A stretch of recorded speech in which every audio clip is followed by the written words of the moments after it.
Semana 24. 10 días se cumplen, 9 días ya sin agua potable en Osorno. Se convierte en la falla humana que tiene consecuencias más graves o atribuibles a una falla humana. El superintendente de Servicios Sanitarios aseguró que el corte de agua potable se debe todo esto a una grave falla humana. Se trata de un error humano inédito, dijo. Aún hay 16.000 hogares, es decir, unas 64.000 personas con el servicio interrumpido. Además, el ministro Alfredo Moreno informó que mañana a las 8 de la mañana debería estar todo restablecido. El problema es que se ha instalado la desconfianza, la población en Osorno no cree ya en las respuestas que está entregando la autoridad, duda de los plazos de la restauración del servicio, ¿no? Del suministro de agua. Y es por eso que este servicio intermitente que se ha abierto, estas ventanas de suministro de agua para que las personas puedan atender sus necesidades más urgentes, más vitales, se ha convertido en un problema también porque el llamado de la autoridad es a que se use con moderación este elemento en estas ventanas. Sin embargo, como las personas no creen que esto se vaya a solucionar, cada vez que les dan un poco de agua, obviamente utilizan más de la que necesitan, me imagino que reservan. Por lo tanto, es una situación muy compleja la que se está viviendo en Osorno. Y otra cosa, también se está hablando de un posible foco de problemas sanitarios. Se hablaba quizás de un posible brote de hepatitis A, producto de la falta de higiene, de la falta de agua. La gente mucha no está trabajando, los niños no están yendo al colegio. Sin duda es un problema, ¿no? Que falte el agua potable y se está viviendo ya hace 9 días en Osorno. Bueno, recordemos que el presidente Sebastián Piñera estuvo en Osorno esta semana cuando se prometió que se iba a restablecer el 100% del servicio, y en esa ocasión el mandatario anunció cambios a las normas y también a los protocolos de operación de estas empresas, cuando surgen varias preguntas respecto del sistema de concesiones, qué podría pasar, si se podría retirar esta concesión a la empresa ESAL, que además lidera el ranking de multas, y también el promedio de sanciones por cliente. Entonces la pregunta es, ¿qué va a pasar finalmente ya una vez restablecido el servicio, que sin duda ha sido una situación sumamente grave para la ciudad de Osorno, para los osorninos? Pero la pregunta es, ¿qué pasa después? Más allá de las multas, más allá de las medidas que se tomen, ¿qué va a pasar al mediano plazo, al largo plazo con esta empresa, con el servicio de agua potable en Osorno? ¿Y qué pasa también con los protocolos y el sistema de concesiones? En el fondo, ¿a quién se le está entregando la administración de un servicio tan sensible, tan importante como es el agua potable? Preguntas que quedan en el aire, pero que vamos a estar revisando después con un entrevistado más adelante en este programa. ¿Cómo están? Los saludamos en este Semana 24, nuevamente una semana cargada de noticias. Estábamos mostrando lo que ocurrió esta semana en Osorno, la visita del presidente Piñera y, bueno, cómo no se han cumplido estos plazos, ¿no? Pero no es la única noticia, Daniel. No, hay más noticias, los saludamos. Buenos días, Andrea. Vamos a revisar entonces la agenda, lo más noticioso de esta semana. Comenzamos con la ley antiportonazos. El presidente de la República, Sebastián Piñera, promulgó este texto legal, ¿no? Una norma que endurece las penas vigentes y con la que se busca disminuir y combatir este delito, ya que en muchos lugares y para muchas personas se convirtió en algo así como pan de cada día. También se conoce como Ley Fabián. Esto fue despachado a fines de mayo en el Congreso. La idea es hacer muchas más duras, ¿no?, las penas para quienes perpetren este delito, y también pone algunos casos bien específicos. Por ejemplo, aumenta las penas si es que las personas al robar un auto golpean a las personas que están al interior, o si es que hay alguien en el interior del vehículo robado que no se puede bajar, un niño, un adulto mayor. También aumenta las penas para la receptación. Eso es muy, muy relevante. Hasta 5 años de cárcel también pueden pagar las personas que compren un vehículo robado bajo estas condiciones. Es sin duda algo muy requerido por la ciudadanía, parte de la agenda de seguridad de este gobierno. Bueno, y a propósito de este tema, el presidente, a través de su cuenta de Twitter, dijo que había visitado a los padres de Fabián, que es una de las 6 víctimas fatales este año por este delito. Dice el presidente en este tuit: promulgamos ley antiportonazos que busca que sus muertes no sean en vano, y dice: Congreso debe apurar ley de responsabilidad penal adolescente y control preventivo de identidad para que familias recuperen la paz. Avanzamos. ¿Qué más tenemos esta semana? Pensiones. La Cámara de Diputados Más específicamente, la Comisión de Trabajo de la Cámara de Diputados aprobó las indicaciones del gobierno esta semana. Despachó la comisión finalmente este proyecto tan debatido. 8 meses llevaba ya en discusión el proyecto de reforma a las pensiones y finalmente pasa a la Comisión de Hacienda, donde ahí ya hay una discusión más o menos que se está instalando, ¿no? Porque el presidente de la Comisión de Hacienda dice que se van a tomar todo el tiempo para revisar el proyecto, pero el gobierno quiere apurar el tranco porque el propósito es que el próximo 1 de enero del año 2020 veamos los primeros reajustes, al menos en las pensiones del pilar solidario. Entonces el gobierno dice que están contra el tiempo, que hay que apurar el tranco, que hay que apurar la discusión, pide mayor celeridad, pero desde la oposición ya le han dicho al gobierno que se van a tomar su tiempo. Se van a tomar su tiempo, pero habemos reforma, eso es la noticia entonces, con votos de la democracia cristiana, hay que decirlo, también del Partido Socialista, se habían mostrado reticentes, pero se acepta entonces esta cotización adicional de 4 puntos y también se acepta la creación de un ente público para manejar esta nueva cotización, todo sea para que lo que al menos el gobierno pretende es que entre en régimen una parte, ¿no?, el próximo año y así poder mejorar las pensiones más bajas que hay en nuestro país, muchas de ellas de adultos mayores que justamente adscriben al pilar solidario. Pasamos al siguiente tema. 4.000 nuevos casos, de acuerdo a ONU-SIDA. Fue el aumento de casos confirmados de VIH-SIDA que se registraron el año pasado, según este último reporte entregado por Naciones Unidas a través del programa ONU-SIDA.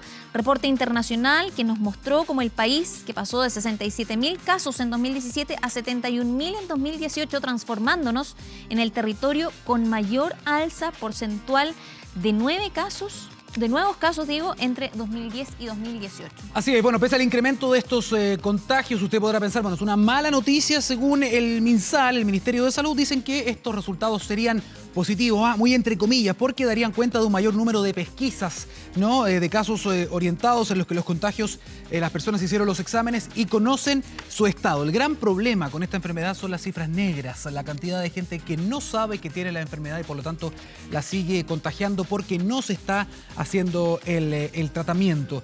Parte de las informaciones, una preocupación latente, falta más prevención, falta más campaña, falta más educación sexual. Lo que se dice, al menos desde los especialistas, es que la respuesta es sí.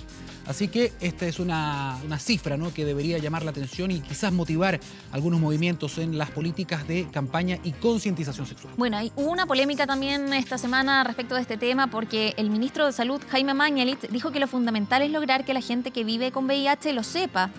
Y agregó, hablo del gobierno anterior, dijo que siguió con el fetiche del condón y no en una estrategia firme de ofrecer más diagnósticos para avanzar en que la gente que es seropositivo lo sepa. No cayeron bien esas declaraciones por esto de el fetiche del condón, ¿no?, que a lo que se refiere el ministro Mañalich, también en alusión a la gestión de la administración anterior. Hay que tener cuidado con la semántica en todos estos casos, hay mucha sensibilidad, pero también destacar que se ha desmitificado el hecho de que el aumento de estas cifras de las tasas de contagio de VIH en Chile tengan relación con la migración.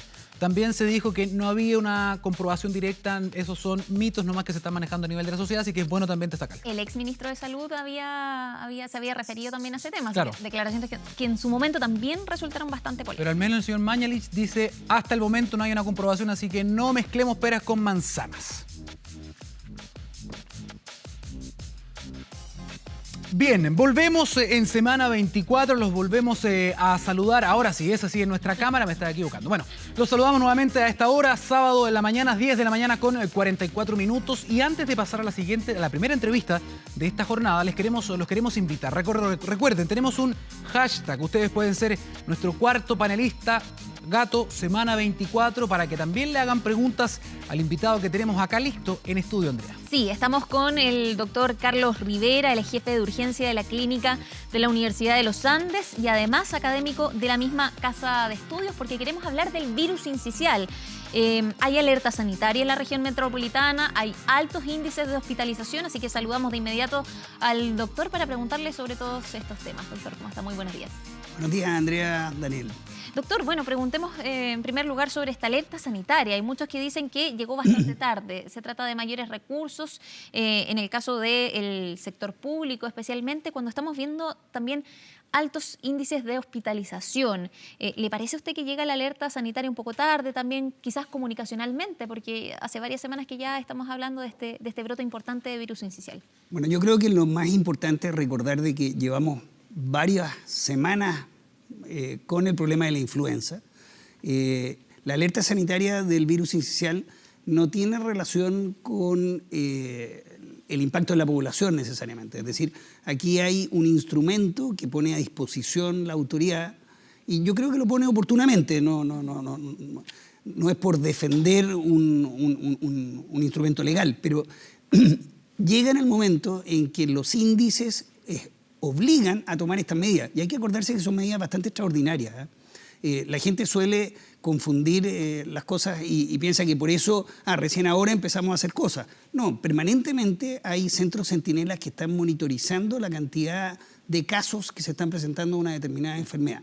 Esos centros centinelas nos han mostrado que hay un aumento y una curva ascendente inesperada que es muy difícil prever del virus sincicial respiratorio, y eso significa que en este minuto se liberan ciertos recursos, se autorizan ciertos procedimientos, se permite a los directores de hospitales, de los SAPU, de los CEREMI, en fin, asaltar o abreviar procesos administrativos. Entonces tiene más que ver con la forma que vamos a enfrentar de ahora en adelante por un periodo extraordinario y limitado una determinada prevalencia de una enfermedad con una gran carga viral, saliendo de otro episodio que era la influenza, que tampoco hemos salido del todo. Doctora, ¿a qué se debe esta curva ascendente inesperada? Mire, básicamente la carga viral este año ha sido muy alta y las bajas temperaturas. Esta es una enfermedad que no vamos a ver en verano, es una enfermedad que se produce necesariamente cuando es muy estacional, es un virus muy agresivo y pensamos nosotros que también está muy relacionado con la carga de influenza que tuvimos recién. Entonces prácticamente no hubo una mejoría. Hay una gran tasa de infección. Esta es una enfermedad que solamente la transmiten las personas, es decir, aquí la responsabilidad es de los padres, es del público, es de todos nosotros como doctores, porque se transmite de persona a persona. Entonces aquí no estamos en una enfermedad como la influenza en que el problema fue que no nos vacunamos o no tuvimos algunas precauciones, pero básicamente fue la vacunación, yo creo, el principal responsable de esta alza. Pero en el VRS no existe una vacuna y no existe otra prevención que el no contagio, digamos, y el manejo de los contactos. Se esboza también que la mala calidad del aire y las bajas temperaturas también tienen mucho que ver en que a lo mejor haya aumentado, que haya un brote un poco mayor, considerando la temporalidad, ¿no? Por supuesto. Aquí, Daniel, hay un tema que la gente olvida, es decir, bajas temperaturas muchas veces significa alta contaminación intradomiciliaria, sí, para tratar de paliarla, y no hay ventilación. Y por otro lado, hay gran hacinamiento en muchas partes del país, que eso ocurre normalmente, incluyendo los medios de transporte. Entonces, cuando llegamos a la casa, llevamos el virus. Cuando mezclamos a los niños pequeños con los lactantes de menos de 3 meses o con los niños menores de 2 años, que son la población más en riesgo, y sobre todo los prematuros, obviamente lo estamos poniendo en riesgo. Entonces aquí hay que cambiar los hábitos de la población. Cuando uno ve a un niño pequeño en un coche, en un lugar de gran aglomeración de público, sin nombrar ninguno, pero todos sabemos a qué nos referimos, ahí hay un poco como desconocimiento de la población. Doctor, usted acaba de decir justamente que los lactantes son uno de los grupos de riesgo más importantes, ¿no? Justamente para los papás, para las mamás, ¿cómo pueden diferenciar, cómo pueden identificar el sincicial y diferenciarlo a lo mejor de un resfrío, de una influenza? ¿Existe algún indicador que me diga voy a llevar a mi hijo inmediatamente o a mi hija al hospital? Básicamente, yo les diría a los padres que, claro, un catarro, una congestión, una tos ocasional, lo puede tener cualquiera de los tres. Sí. Sin embargo, la influenza da un cuadro febril y de compromiso de estado general muy, muy importante. El virus sincicial, en cambio, se parece un poco más al resfrío los primeros días y al tercer o cuarto día es cuando viene el problema. De hecho, ir a un centro de salud cuando está con un poco de tos, un poco de congestión nasal, no ayuda mucho, excepto saber que viene el momento del riesgo. Y, por otro lado, tiene la complicación de que si ese centro de salud está muy congestionado de personas, me puedo contagiar también. Entonces, es difícil tener una respuesta, pero yo le diría a los padres que básicamente si el niño está con mucha fiebre, aparece dificultad ventilatoria, es el momento de consultar, de todas maneras. Doctor, sobre los altos índices de hospitalización, ¿a qué se deben también? Bueno, básicamente el virus sincicial respiratorio, a diferencia de otros virus, es un virus muy, muy agresivo. O sea, aquí estamos frente a un virus que el nombre ya lo dice todo. Esto se van separando las células, se van aglomerando, van inflamando todas las mucosas. Es un virus que puede afectar el árbol respiratorio alto, pero también puede producir bronquiolitis e incluso neumonía, y es extraordinariamente agresivo. O sea, es un virus que puede matar a un niño muy rápido o lo puede hacer dependiente de un ventilador, y el manejo de esos niños es muy difícil. Entonces, cuando nosotros tenemos un niño y lo diagnosticamos de virus sincicial el día 1, día 2, día 3, lo que hacemos es advertir a los padres y recontrolarlo. Y si se hace necesario, lo hospitalizamos, pero todo el tratamiento es un tratamiento de soporte. Oxígeno, buena terapia ventilatoria, hidratación y ventilación mecánica precoz cuando lo requiere o ventilación no invasiva. Qué terrible ver a los más pequeñitos, ¿no? en esa situación hospitalaria. Y justamente hablemos un poco de prevención, no hablemos solamente de reacción, hablemos de prevención. ¿Cuáles son los consejos que usted puede dar también a la población para quizá evitar, ¿no? el contagio? Bueno, básicamente yo creo que tenemos que aprender y educar a la población. Así como fallamos en la educación de la población para habernos vacunado del virus de influenza hace unos meses atrás y todos sabemos lo que se produjo, hoy día yo creo que estamos fallando en manejar a los niños y en creer que los niños lactantes menores de 2 meses, lactantes menores de 3 meses, lactantes prematuros o niños menores de 2 años son iguales a los otros hermanos. No, estos son niños que tienen que tener un manejo diferente. Cuando llegan los otros hermanos del jardín o del colegio, deben lavarse las manos, incluso si es que hay un periodo de contagio como es este periodo, deberían cambiarse de ropa, y eso lo hacen muy pocas personas. Yo llego de la casa, me bajo del metro, en el metro alguien estaba cerca mío, tosió, me tocó la mano, yo tomé un objeto inanimado. Aquí el virus puede vivir fácilmente 7 horas en un objeto inanimado. Entonces estamos hablando de un virus muy, muy agresivo, que es lábil a la temperatura, pero si en una superficie está 7 horas y yo tomé esa superficie, voy a contagiar cuando llegue a la casa. Entonces debo tener esa precaución. Y los padres, las madres que tienen los niños pequeños no deberían sacarlos a lugares con aglomeración de público, y eso desgraciadamente lo vemos todos los días. Hay gente que obligatoriamente tiene que llevarlo a algún lugar para el cuidado de los niños, pero en esos lugares también las personas tienen que ser muy responsables, lavarse las manos, lavar los juguetes, por ejemplo. ¿Cuánta gente lava los juguetes? No es algo frecuente, ¿me entiendes? No creo que mucho, la verdad. No, lamentablemente. Doctor, en este contexto en que la contaminación, el frío son factores que inciden, ¿qué pasa con la lluvia, por ejemplo? Que no haya llovido en Santiago, ¿también es un factor? Bueno, obviamente los factores climáticos aquí también nos han afectado y juegan en contra nuestra. Nosotros en Santiago principalmente, pero en otras ciudades del país también esto es un problema.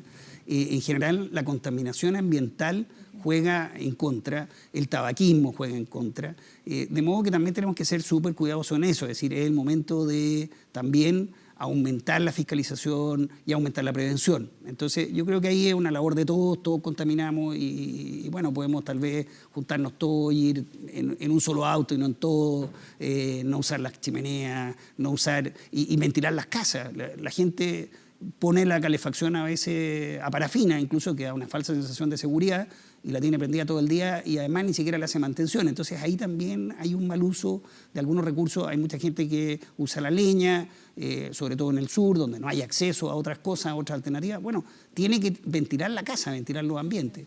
Doctor, con esta alerta sanitaria uno la podría entender entonces casi como una medida preventiva. Yo sé que ya han habido hartos casos, pero ustedes también saben que el pic va a ser en 2 o 3 semanas. Por lo tanto, la idea de liberar estos recursos, mejorar y focalizar la atención tiene que ver con mitigar y que no lleguemos en un escenario tan dantesco para esa fecha, ¿no? Claro, básicamente le da a las autoridades instrumentos para poder no solamente, como usted muy bien lo dice, prevenir, y eso significa, por ejemplo, salir con comunicados, información, gastar en flyer, volantes, lo que sea, pero también en la contratación de más personal, la redistribución de camas, la compra de camas de Electrasistema. Porque si no sería una tormenta perfecta. Exacto, perfecto. La influenza. Claro, pero tampoco se puede usar ese instrumento todo el año, porque si usted usara ese instrumento todo el año, entonces estaríamos burlando los mecanismos de control y además no podríamos prever, porque además esto se escapa un poco del presupuesto, entonces requiere recursos adicionales que son requeridos por otra cosa. Por ejemplo, podemos incluso tener que vernos obligados a suspender las listas de espera, y sabemos el problema que tenemos con las listas de espera en toda la cirugía en este país. Entonces, obviamente no es un recurso que se pueda usar todo el año. Doctor, ¿cuánto puede durar en promedio una hospitalización o cuánto demora la recuperación de un paciente, sobre todo de los pequeños? Normalmente si no hay una sobreinfección o no hay una complicación, por ejemplo, los niños conectados a ventilación mecánica tienen que estar en centros muy bien entrenados y tienen que tener mucha precaución. Dentro de los hospitales, uno de los riesgos es contaminarse más, por eso que uno no debería ir de paseo a los hospitales. Los hospitales son para los enfermos, porque son lugares muy peligrosos, incluso para nosotros los médicos o el personal de salud. Entonces, la enfermedad normalmente dura 7 días, más o menos, pero uno puede estar contagiando perfectamente hasta 4 semanas, especialmente en los prematuros o en niños con enfermedades broncopulmonares congénitas, cardiopatías congénitas o niños muy prematuros. Entonces, estamos hablando de que un niño lo damos de alta, pero sigue contagiando o podría estar transmitiendo el virus a terceros. Y como esto se transmite de persona a persona, es como el círculo perfecto para mantener la enfermedad. Doctor, ¿y en los adultos y adultos mayores también pueden verse muy afectados? Porque hemos hablado solamente de los niños. Básicamente este es un virus que afecta más que nada a la población infantil, pero también afecta a los adultos. En los adultos en general la enfermedad es bastante más benigna, no es tan agresiva. Sin embargo, en adultos mayores con enfermedades, por ejemplo, como enfermedades pulmonares o pacientes inmunodeprimidos, puede llegar a ser un problema de salud no tan grave como el lactante, no tan grave como los niños pequeños, pero se puede eso sobreinfectar. Por ejemplo, puede partir con un virus sincicial y después termina con una neumonía y finalmente termina hospitalizado y también podría morir de eso. Es decir, estamos frente a un virus muy agresivo, pero que básicamente afecta a la población infantil, pero no podemos dejar de lado a la población adulta. En general, los adultos normales en la etapa intermedia de la vida no es gran cosa y no es un tema de preocupación en general de salud pública. Obviamente, individualmente puede verse afectado, pero probablemente va a ser un cuadro autolimitado y que pasa incluso muchas veces asintomático.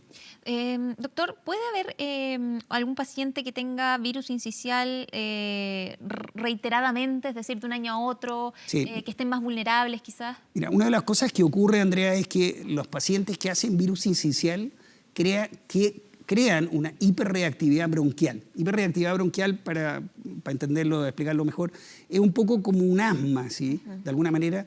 No es que los asmáticos sean más susceptibles, sino que la hiperreactividad bronquial remeda un asma.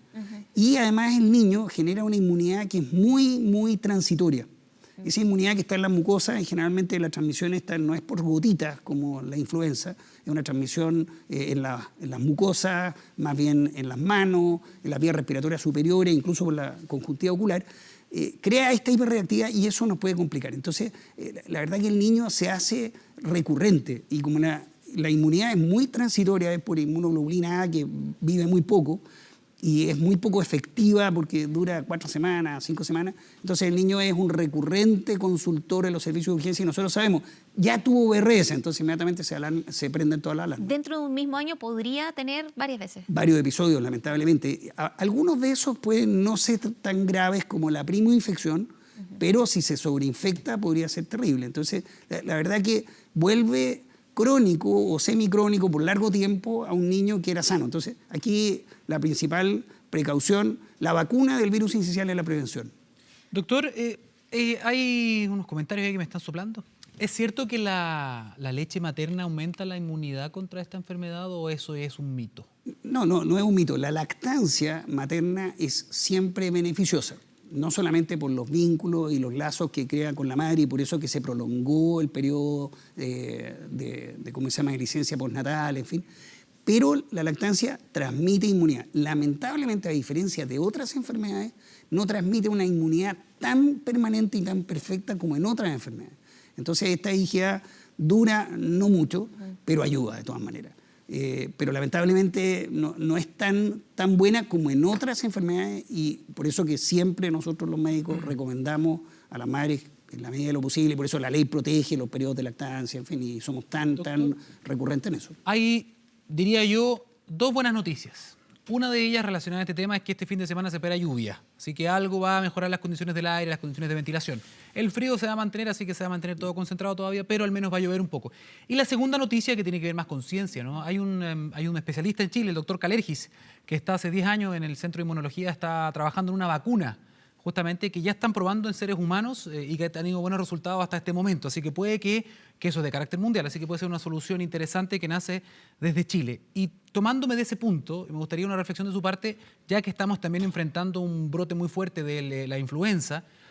¿Qué pasa con las vacunas? ¿Qué pasa con esta corriente, ¿no?, antivacuna? Muchas personas que no quieren vacunarse, dicen, no, yo no le creo, no confío.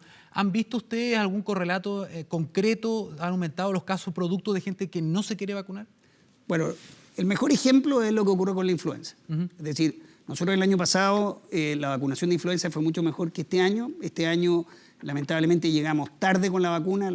Mucha gente simplemente no se quiso vacunar o no acudió al llamado que hizo el ministerio, hicieron los policlínicos, en fin, la vacuna estaba disponible y cuando ya pasó el momento, bueno, se acabó la vacuna y ya era tarde además para vacunarse. De modo que las cifras lo demuestran. Los movimientos antivacunas, yo aquí no quiero hacer un ataque a las personas, todo el mundo tiene derecho a pensar lo que quiera, pero hay un viejo adagio que dice que cuando le pregunta una mamá al doctor a qué niño debo vacunar, solamente el que quiera mantener.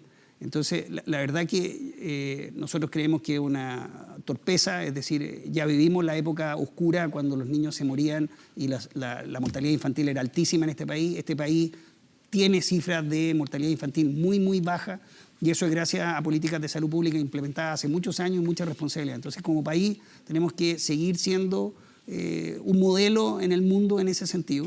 Y es obvio que en países tan desarrollados como Estados Unidos, donde la vacunación no es obligatoria, no es mejor el resultado y uno lo puede ver. Es decir, muchos niños mueren en Estados Unidos por estos movimientos antivacunas. Y hay que pensar además que los movimientos antivacunas partieron con informaciones equivocadas.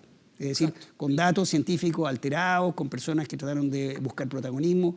No hay nada que demuestre en el mundo que una vacuna produzca las enfermedades que la gente cree que produce, el timerosal y todas las cosas. El autor falsas. del estudio fue desmentido. O sea, por supuesto, y debería estar preso, digamos, si es que no está muerto. Entonces, la verdad que eso es una inconsecuencia gigantesca y yo creo que le ha hecho muchísimo, muchísimo daño. Nosotros los vemos, lamentablemente, y vemos padres que tienen esas conductas. La gente puede pensar lo que quiera, pero yo creo que uno no puede ser tan irresponsable con los hijos. Quizás ser un poquito menos tolerante, doctor, con todas las opiniones, porque puede haber muchas opiniones, pero no todas son igual de válidas y hay opiniones que matan derechamente. Tienes toda la razón.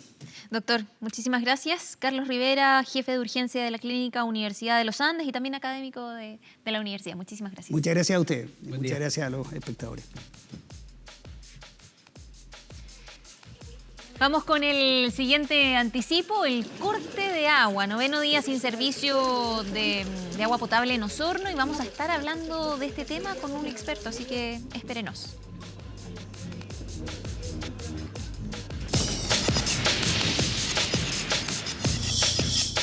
Semana 24.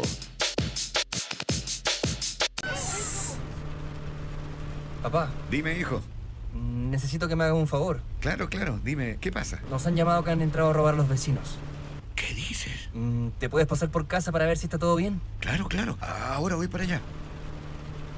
A que no tuvieron las llamadas ventanas durante esta mañana. Allá en el lugar está Josefa Iturriaga y nos cuenta más detalles. Josefa, buenos días. Sí, ¿cómo estás? Buenos días. Efectivamente, estamos precisamente en medio de una de estas ventanas. Se espera que esta sí pueda ser ya la última ventana antes de que se restablezca la totalidad del suministro de agua potable. Esta ventana se va a extender, o se debería extender al menos hasta las 6 de la tarde. Hemos estado recorriendo la zona para ver si en los sectores más perjudicados, por ejemplo, en el centro, en Rahue y también en Franque, está volviendo o no el agua. ¿Esto por qué lo digo? Porque la noche anterior hubo una nueva ventana que fue entre las 21 y las 23 horas. Sin embargo, en varios sectores el agua simplemente no llegó. Y no es primera vez que esto ocurre. Han sido 4 o 5 días donde se anuncian estas ventanas y no sale ni siquiera una gota de agua. Nos trasladamos hasta el sector de Pampa Alegre para ver si está ocurriendo lo mismo que en Franque, en Rahue y también en el centro, y precisamente estamos con una de las vecinas para ver cómo anda la cosa de esta mañana. ¿Llegó o no llegó el agua? Sí, llegó, pero es un hilito de agua y un agua turbia que no es confiable para lavar ni para consumir. Solo nos puede servir para el estanque del baño, nada más. ¿Nos podría mostrar más o menos? Sí, ahí funcionando el sistema, considerando que esta se espera ya que puede ser la última ventana. Vamos a ver si se extiende también hasta las 6 de la tarde. Es lo máximo que nos ha corrido. O sea, ventanas nosotros acá en Pampa Alegre es la número 2, porque del día 1 nos han dicho horarios de ventana y no ha sido así. Solamente nos ha corrido este mínimo de agua, que es un agua que no está clara. Eso, no sé si se logra apreciar en cámara. Aquí la señora está llenando el vaso y la verdad es que no sale 100% transparente. No, y como te digo, es la segunda vez que tenemos una ventana y acá se ha hablado de ventana todos los días. Así que, como les digo, no es un agua confiable. Estamos bastante todos indignados acá los vecinos, que se nos ha mentido. Todos los días se nos miente, las autoridades. Invitamos al intendente igual que nos esté dando información que es falsa, porque es un riesgo estarle diciendo a nuestros vecinos que es un agua que se puede consumir, cuando todos sabemos que no es así. Estamos corriendo riesgo los vecinos. Ya hay vecinos que están con ronchitas en su cuerpo porque se han bañado con esa agua y lamentablemente se han enfermado. Aquí en su caso, por ejemplo, ¿esa agua alcanza para ducharse o no? No alcanza para ducharse, solo para el estanque, y esto que, como te digo, salió recién hoy día, porque no habíamos tenido 2 ventanas desde el día 1. Así que por eso nosotros estamos todos molestos, nuestros vecinos acá en Pampa Alegre. Y lamentablemente no hay soluciones.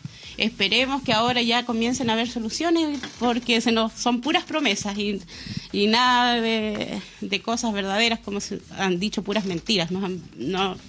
No hay confianza, no para acá. Confianza para nada. Eso. Y es una situación que también se está repitiendo en distintos sectores. También, por ejemplo, en el centro, anoche retornó el agua, estuvo algunos minutos, ni siquiera alcanzó hasta las 2 horas que habían prometido las autoridades, y lo mismo, salía muy poca agua, tampoco alcanzaba para ducharse. Estamos también con otros vecinos de otros sectores de aquí muy cerca. Cuénteme, ¿llegó el agua a su casa? ¿Se ha podido duchar? ¿Ha podido hacer lo que toda la gente estaba esperando? Todavía no. No se ha podido hacer nada, ni siquiera. Mi vieja está esperándola poder lavar ropa, pero no se ha podido hacer nada. Sale un hilito chiquitito de agua y la verdad que genera desconfianza también bañarse, porque no, además que no tiene la presión suficiente también como para poder encender un calefón o alguna cosa. Es una risión, al final no se sabe si lo que te están dando las autoridades es cierto, es mentira, porque te dicen una cosa, después salen con otra. Entonces no hay seriedad tampoco en el asunto, porque si la empresa te dice nosotros vamos a generar una ventana de agua, lo que menos espera la gente es poder juntar, no sé, un balde de 20, de 30 para poder descargar los baños, pero es muy poco lo que sale de agua, poquísimo. Bueno, vamos a estar muy pendientes de ello. Se estima que esta ventana pueda durar hoy día hasta las 6 de la tarde. Hay que destacar además que para las 4 de la tarde está programada una nueva manifestación. Están llamando a los vecinos a todos vestirse de negro e incluso ir a cortar la carretera. Nosotros vamos a estar ahí monitoreando esta situación que continúa aquí con esta emergencia sanitaria aquí en Osorno. Josefa, el problema ahora tiene que ver también con la restauración de la confianza, ¿no? Que las personas vuelvan a confiar, a creer en las soluciones que se les van a entregar, o los plazos al menos que se están proyectando. Te quería preguntar, porque hay 2 cifras que están dando vuelta. Algunas cifras dicen que son 14.000 más o menos las personas que no tendrían suministro, otros dicen 5.000. De acuerdo a la última reunión de coordinación a la que tú pudiste tener acceso, ¿cuál es la cifra que se está manejando hoy día respecto de las personas que no tienen agua potable?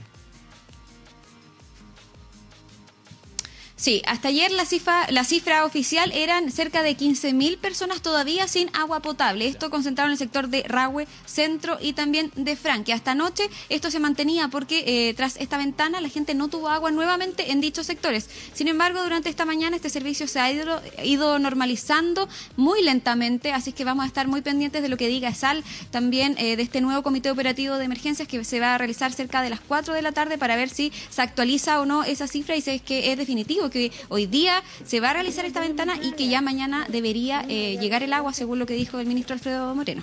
Muy bien, Josefa Iturriaga, directamente desde Osorno. Quedamos muy atentos y retomamos el contacto en cualquier momento. Buenos días. Bueno, queremos seguir profundizando en este tema. Estamos con Vladimir Alarcón, él es académico en Ingeniería en Obras Civiles de la Universidad Diego Portales, porque queremos preguntarle cómo está. Muy buenos días, Vladimir, lo saludamos en primer lugar. Había una vecina que decía ahí en este contacto que hay natural desconfianza, ¿no? No saben si efectivamente pueden consumir esta agua que está llegando. Dice también que algunos vecinos tienen ronchas por ocupar esta agua para bañarse. ¿Cómo saber en este contexto cuándo efectivamente podemos consumir esta agua potable? Ya, muchas gracias por la invitación. Espero ser de ayuda en la comprensión de este evento que se dio en Osorno. Bueno, en realidad el distribuir agua potable a una población es algo muy complejo y también es algo que es estratégico, ya que la salud de la población es algo que debería ser de la mayor importancia. Es por eso que tanto las empresas de agua como la Superintendencia de Servicios Sanitarios deberían hacer un monitoreo constante de la calidad de agua que está llegando a los usuarios. Y el hacer ese monitoreo constante no necesariamente es una cosa que es fácil, porque hay diferentes fases en ese monitoreo. Primero es muestrear el agua, tomar muestras en diferentes lugares de la red, y llevar esas muestras al laboratorio. Muchos análisis son muy complejos y toman tiempo, etcétera, etcétera. Entonces, no se puede decir inmediatamente esta agua está completamente segura para beber, aunque la empresa tendría que garantizarlo, tendría que garantizar que la salida del agua desde la planta de tratamiento es completamente potable, y obviamente que en el transcurso desde la planta de tratamiento hasta las copas de agua y luego hasta las casas de los usuarios no existe contaminación adicional. Ahora, ¿cómo sabemos si el agua es potable o no? Todos los países tienen una norma de calidad de agua potable, y esa norma de calidad de agua potable consiste en un listado bastante extenso de contaminantes, de elementos orgánicos, inorgánicos, etcétera, que tienen concentraciones máximas permitidas. Si esas concentraciones máximas permitidas son sobrepasadas por el agua que se está distribuyendo o que se quiere o que sale de la planta de tratamiento, esa agua no es potable. Entonces, los programas de monitoreo y de control de la calidad del agua potable nos tienen que dar la seguridad de que todas las concentraciones máximas de contaminantes no son sobrepasadas por el agua que está llegando al usuario. Vladimir, ¿hay alguna razón, además de la que ya acabas de expresar, de por qué se ha atrasado tanto, por qué se ha demorado tanto la reposición a nivel estructural? Quizás tú sabes cómo funcionan las redes, por lo tanto, la gente exigía una solución al día siguiente, querían el agua de vuelta en un solo día. Ayúdanos a entender por qué, si es que hay una explicación técnica, ¿no? ¿Por qué se ha demorado, por qué se ha dilatado tanto la solución?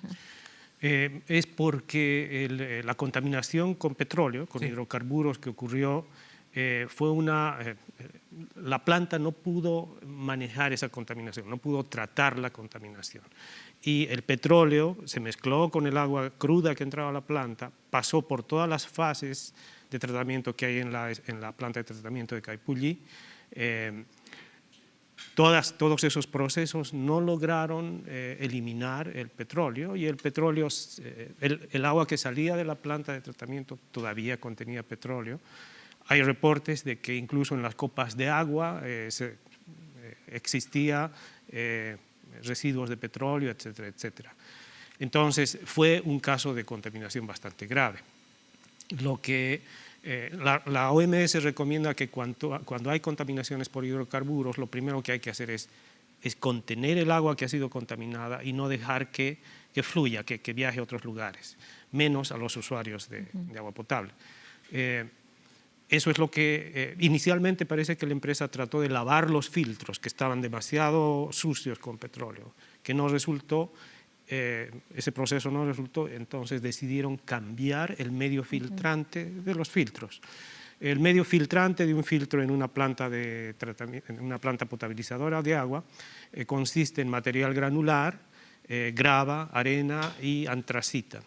Esos materiales filtrantes tienen que pasar por un control, tienen una cierta granulometría muy específica, etc.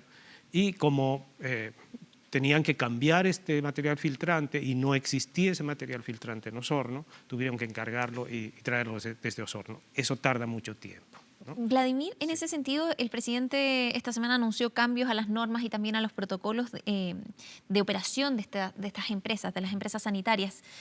¿Usted cómo calificaría, cómo evaluaría el servicio que entregan en general las empresas sanitarias en Chile?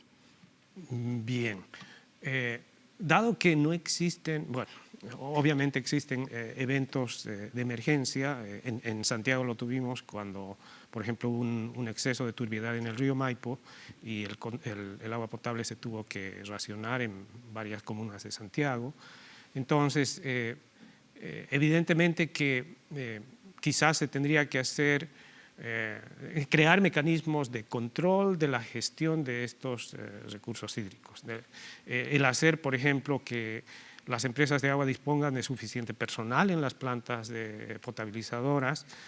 Por los reportes que leí en la prensa, particularmente en Caipullí, había solamente una persona, y obviamente en caso de emergencia una persona no es suficiente, ¿no? Por otra parte, que el control de la calidad de agua en estas plantas se lo realice de forma metódica, objetiva, científica, no solamente por parte de la empresa de agua, sino también por la Superintendencia de Servicios Sanitarios, ¿no? Entonces, evidentemente algo está fallando, en alguna fase de ese proceso de control, monitoreo, tratamiento, etcétera, etcétera, está fallando y tendría que hacerse algo. Vladimir, cuando hablamos de un servicio tan básico como el agua, uno pensaría que se deberían o que se hacen muchos upgrades o actualizaciones a los sistemas de gestión, también a los sistemas preventivos, como tú nos decías. Yo no logro entender, bueno, tú eres el experto, yo no entiendo bien cómo funcionan los sistemas de suministro de agua, digamos, la parte técnica, pero si esto dicen que fue producto de un error humano, es decir, de una persona que dejó pasar hidrocarburos, petróleo directamente al agua, digamos, o que no sé cómo será, se apretó un botón y se abrió una llave de petróleo que va directamente al agua. ¿Cómo es posible que no haya un sistema en que cuando se activa un material que es tan nocivo, perjudicial para el agua y que se empieza a vertir, automáticamente, por ejemplo, se cierre esa llave, a pesar de que una persona se equivocó, digamos? Y lo otro, ¿cómo es posible que las plantas privadas, que manejan muchos recursos también, no tengan sensores, por ejemplo, en el agua, para detectar de manera temprana cuando hay una contaminación o algo que está rebasando las cifras, que se encienda la alarma y que automáticamente hay algún tipo de respuesta? Me imagino que en otras partes del mundo eso existe. Hoy día los sensores se utilizan en todas las industrias. Exactamente. Sin embargo, muchos compuestos orgánicos, especialmente, e inorgánicos algunas veces, son muy difíciles de medir instantáneamente. Requieren un ensayo de laboratorio que requiere tomar una muestra, llevar al laboratorio, etc. Entonces, evidentemente, por ejemplo, parámetros como el pH, que es la acidez o basicidad del agua, el oxígeno disuelto y muchos otros, la temperatura, etcétera, etcétera, son muy fáciles de medir con sistemas automatizados. Los hidrocarburos son difíciles de medir. Los ensayos, en laboratorios se utiliza la cromatografía de gases, la cromatografía líquida, y eso toma tiempo. Pero ahí tiene que estar el humano, pues, o sea, la automatización es muy buena siempre que haya siempre una supervisión humana. En el caso de los hidrocarburos, lo primero que nos avisa es el olor, ¿no? Contaminación por hidrocarburos muy mínima es captada por nuestros sentidos. Nuestros sentidos los sienten inmediatamente. La evolución nos ha provisto de esas herramientas que son nuestros sentidos, que detectan algo que nos puede hacer mal. En el caso de los hidrocarburos, nosotros detectamos el olor muy rápidamente. Ahora, la disposición de la infraestructura dentro de una planta de tratamiento, ya sea de aguas potables o de aguas hervidas, tiene que ser muy cuidadosa. En este caso, los depósitos de combustible, que parece que este petróleo era combustible para un grupo electrógeno de la planta, tendría que haber estado a una distancia considerable y obviamente haberse previsto que en el caso de que haya un overflow, que el combustible rebalse o que falle una válvula, ese combustible no llegue al agua cruda que esté entrando. Claro, que haya estado por último bajo un circuito o una piscina de contención, es decir, que esos lugares no puedan llegar, que no haya ninguna posibilidad de que haya contacto, ¿no? Exactamente, o sea, el prevenir la contaminación del agua que se va a convertir en potable es algo de suma importancia. Se tienen que tomar todas las precauciones y la ley de Murphy nos dice lo que no tiene que ocurrir va a ocurrir. Entonces hay que pensar desde un punto de vista lo más pesimista posible y tomar las precauciones para que en estos casos de pérdidas de combustible accidentales, etcétera, etcétera, ese combustible u otro compuesto químico tóxico no llegue al agua que esté entrando a la planta o también que sale de la planta y que se distribuye a través de la red de distribución a los usuarios. Entonces eso es fundamental. El sistema tiene que ser hermético, no tiene que permitir el ingreso de contaminantes desde que sale de la planta de tratamiento y también que el agua cruda que llega a la planta de tratamiento no tenga cargas de contaminantes excesivas que no puedan ser removidas por la planta de tratamiento. En ese sentido y desde su experiencia, ¿considera que estamos ante un sistema robusto, un sistema normativo o de políticas públicas en ese sentido robusto, considerando que ESAL es la empresa que que lidera el ranking de multas, lidera también el promedio de sanciones por cliente? Uno se pregunta cómo esto puede ocurrir o seguir ocurriendo más bien. Quisiera preguntarle su opinión respecto de el sistema quizás de políticas públicas, el sistema normativo. ¿Se requieren cambios en ese sentido? Yo creo que requerimos una actualización urgente, no solamente en los mecanismos de prevención de desastres, también en las normas. Simplemente para mencionar algo, existen, digamos, en el petróleo existen identificados más o menos 250 tipos de hidrocarburos. Nuestras normas la norma chilena NSH 409, tiene límites para 3, para el benceno, el tolueno y el xileno.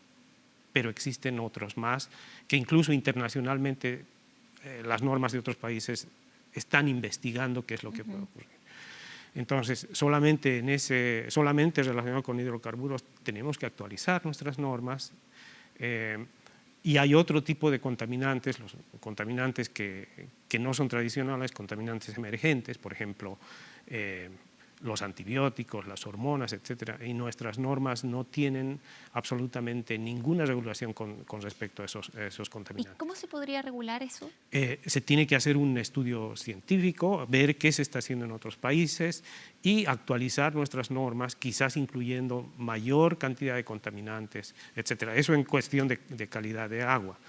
En cuestión de la infraestructura hidráulica, sanitaria, etcétera, también yo creo que tenemos que actualizar nuestras normas de tal forma que, por ejemplo, la situación o el depósito de líquidos o elementos potencialmente tóxicos esté lo más alejado de las fuentes de agua, de la planta de tratamiento y de todo el sistema que distribuye agua a nuestras casas. Vladimir, bueno, sin duda me imagino que acá todo esto se trata de recursos finalmente, hay que aumentar las inversiones en seguridad también, porque esto de alguna forma desnuda la fragilidad, ¿no? de un sistema que es, si tú quieres, estratégico.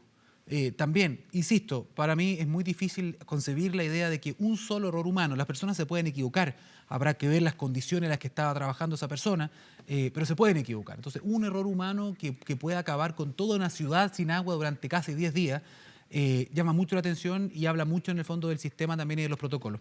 Eso es una cosa. Quería mencionarte un comentario en redes sociales. Tenemos abierto nosotros nuestras redes. El hashtag es Semana24. Aprovechen de preguntarle que tenemos al experto acá.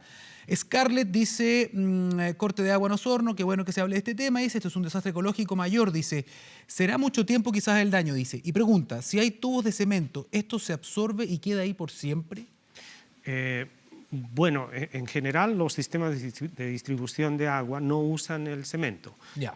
Antiguamente se usaba el hierro fundido, que era muy buen material para distribuir agua, y ahora se está usando mucho el plástico de alta densidad. Eso el no HDPE. absorbe hidrocarburos, o sea, no puede haber quedado contaminado. No, porque son superficies bastante lisas, etcétera, y con un reflujo de agua limpia se pueden bajar las concentraciones de hidrocarburos hasta un nivel en que no son nocivas. De todas maneras, la recirculación de agua limpia por todo un sistema de tratamiento y abastecimiento de agua, después de un evento de contaminación como esto, es absolutamente necesario, porque es la única forma de limpiar todo el sistema. Vladimir, ¿Cierto? quisiera volver a lo que estábamos conversando en la pregunta anterior, el impacto al ecosistema cuando el sistema de agua potable devuelve el agua a ríos, riachuelos, etcétera, a propósito también del impacto que puede tener, por ejemplo, en la naturaleza. Sé de algunos casos, no sé exactamente de dónde, pero hay reportes de animales, por ejemplo, que finalmente tienen el impacto por el uso de antibióticos o de diferentes medicamentos, a propósito de lo que usted mencionaba antes. Entonces, quisiera solamente profundizar. ¿Efectivamente falta normativa en ese sentido y estudios en nuestro país más específicamente y la situación en otros países también? Sí, yo creo que mundialmente existe una carencia de regulación con respecto a estos contaminantes emergentes, antibióticos, hormonas, etcétera, etcétera. Existe una carencia a nivel mundial, no solamente en Chile. Y obviamente cualquier actividad humana, tal como todas nuestras actividades, generan un estrés en el medio ambiente, en las comunidades de otras especies biológicas, etcétera. Toda nuestra actividad genera un estrés y nuestras actividades siempre van a afectar, qué sé yo, otros hábitats. Hay formas de minimizar ese impacto que tenemos en otras especies, ¿no? Y eso es usando el desarrollo que se llama sustentable, ¿no? El desarrollo, la gestión sustentable de recursos hídricos, ¿no? Teniendo en mente siempre que nosotros podemos hacer mucho daño a un ecosistema y después eso nos va a llegar de vuelta, ¿no es cierto? Entonces, tenemos que gestionar nuestros recursos hídricos, no solamente los que consumimos, como el agua potable, etcétera, sino todos nuestros recursos hídricos, de tal forma de que no creemos un impacto muy grande en el medio ambiente. Perfecto. Esperemos que se aprendan las lecciones entonces, que se hagan las inversiones necesarias para que esto no vuelva a pasar. Ojalá nunca más. Vladimir Alarcón, académico de Ingeniería en Obras Civiles de la Universidad Diego Portales. Aprovecho de responderle a don Octavio Ruiz, que nos preguntaba con quién estábamos hablando. Ahí está su respuesta. Muchas gracias, don Vladimir, por estar acá en Semana 24. Muchas gracias a ustedes. Vamos a revisar el pronóstico del tiempo para Santiago este día sábado. La temperatura actual llega a los 14 grados y se espera una máxima de 19, algo de nubes en la capital. ¿Cómo se vienen los próximos días en nuestra región? Veamos ahí el día domingo con 9 grados de máxima, 6 de mínima, cielos cubiertos. Luego en la semana a ratos al menos sale el sol, aunque ojo, mire por favor las mínimas. 2 grados menos 1 grado para el resto de la semana, desde el lunes al menos hasta el jueves. Hay que levantarse bien abrigado, recuerde, a mayor frío aumenta la concentración de bacterias, de virus en el aire, así que a tener cuidado si es que anda con niños pequeños, con lactantes, cuando los saque a la vía pública, a la calle, evitar las aglomeraciones. Ahí están las temperaturas entonces, bajas, muy bajas las mínimas y las altas que se mantienen entre 13 y 18 grados para lo que queda de la próxima semana.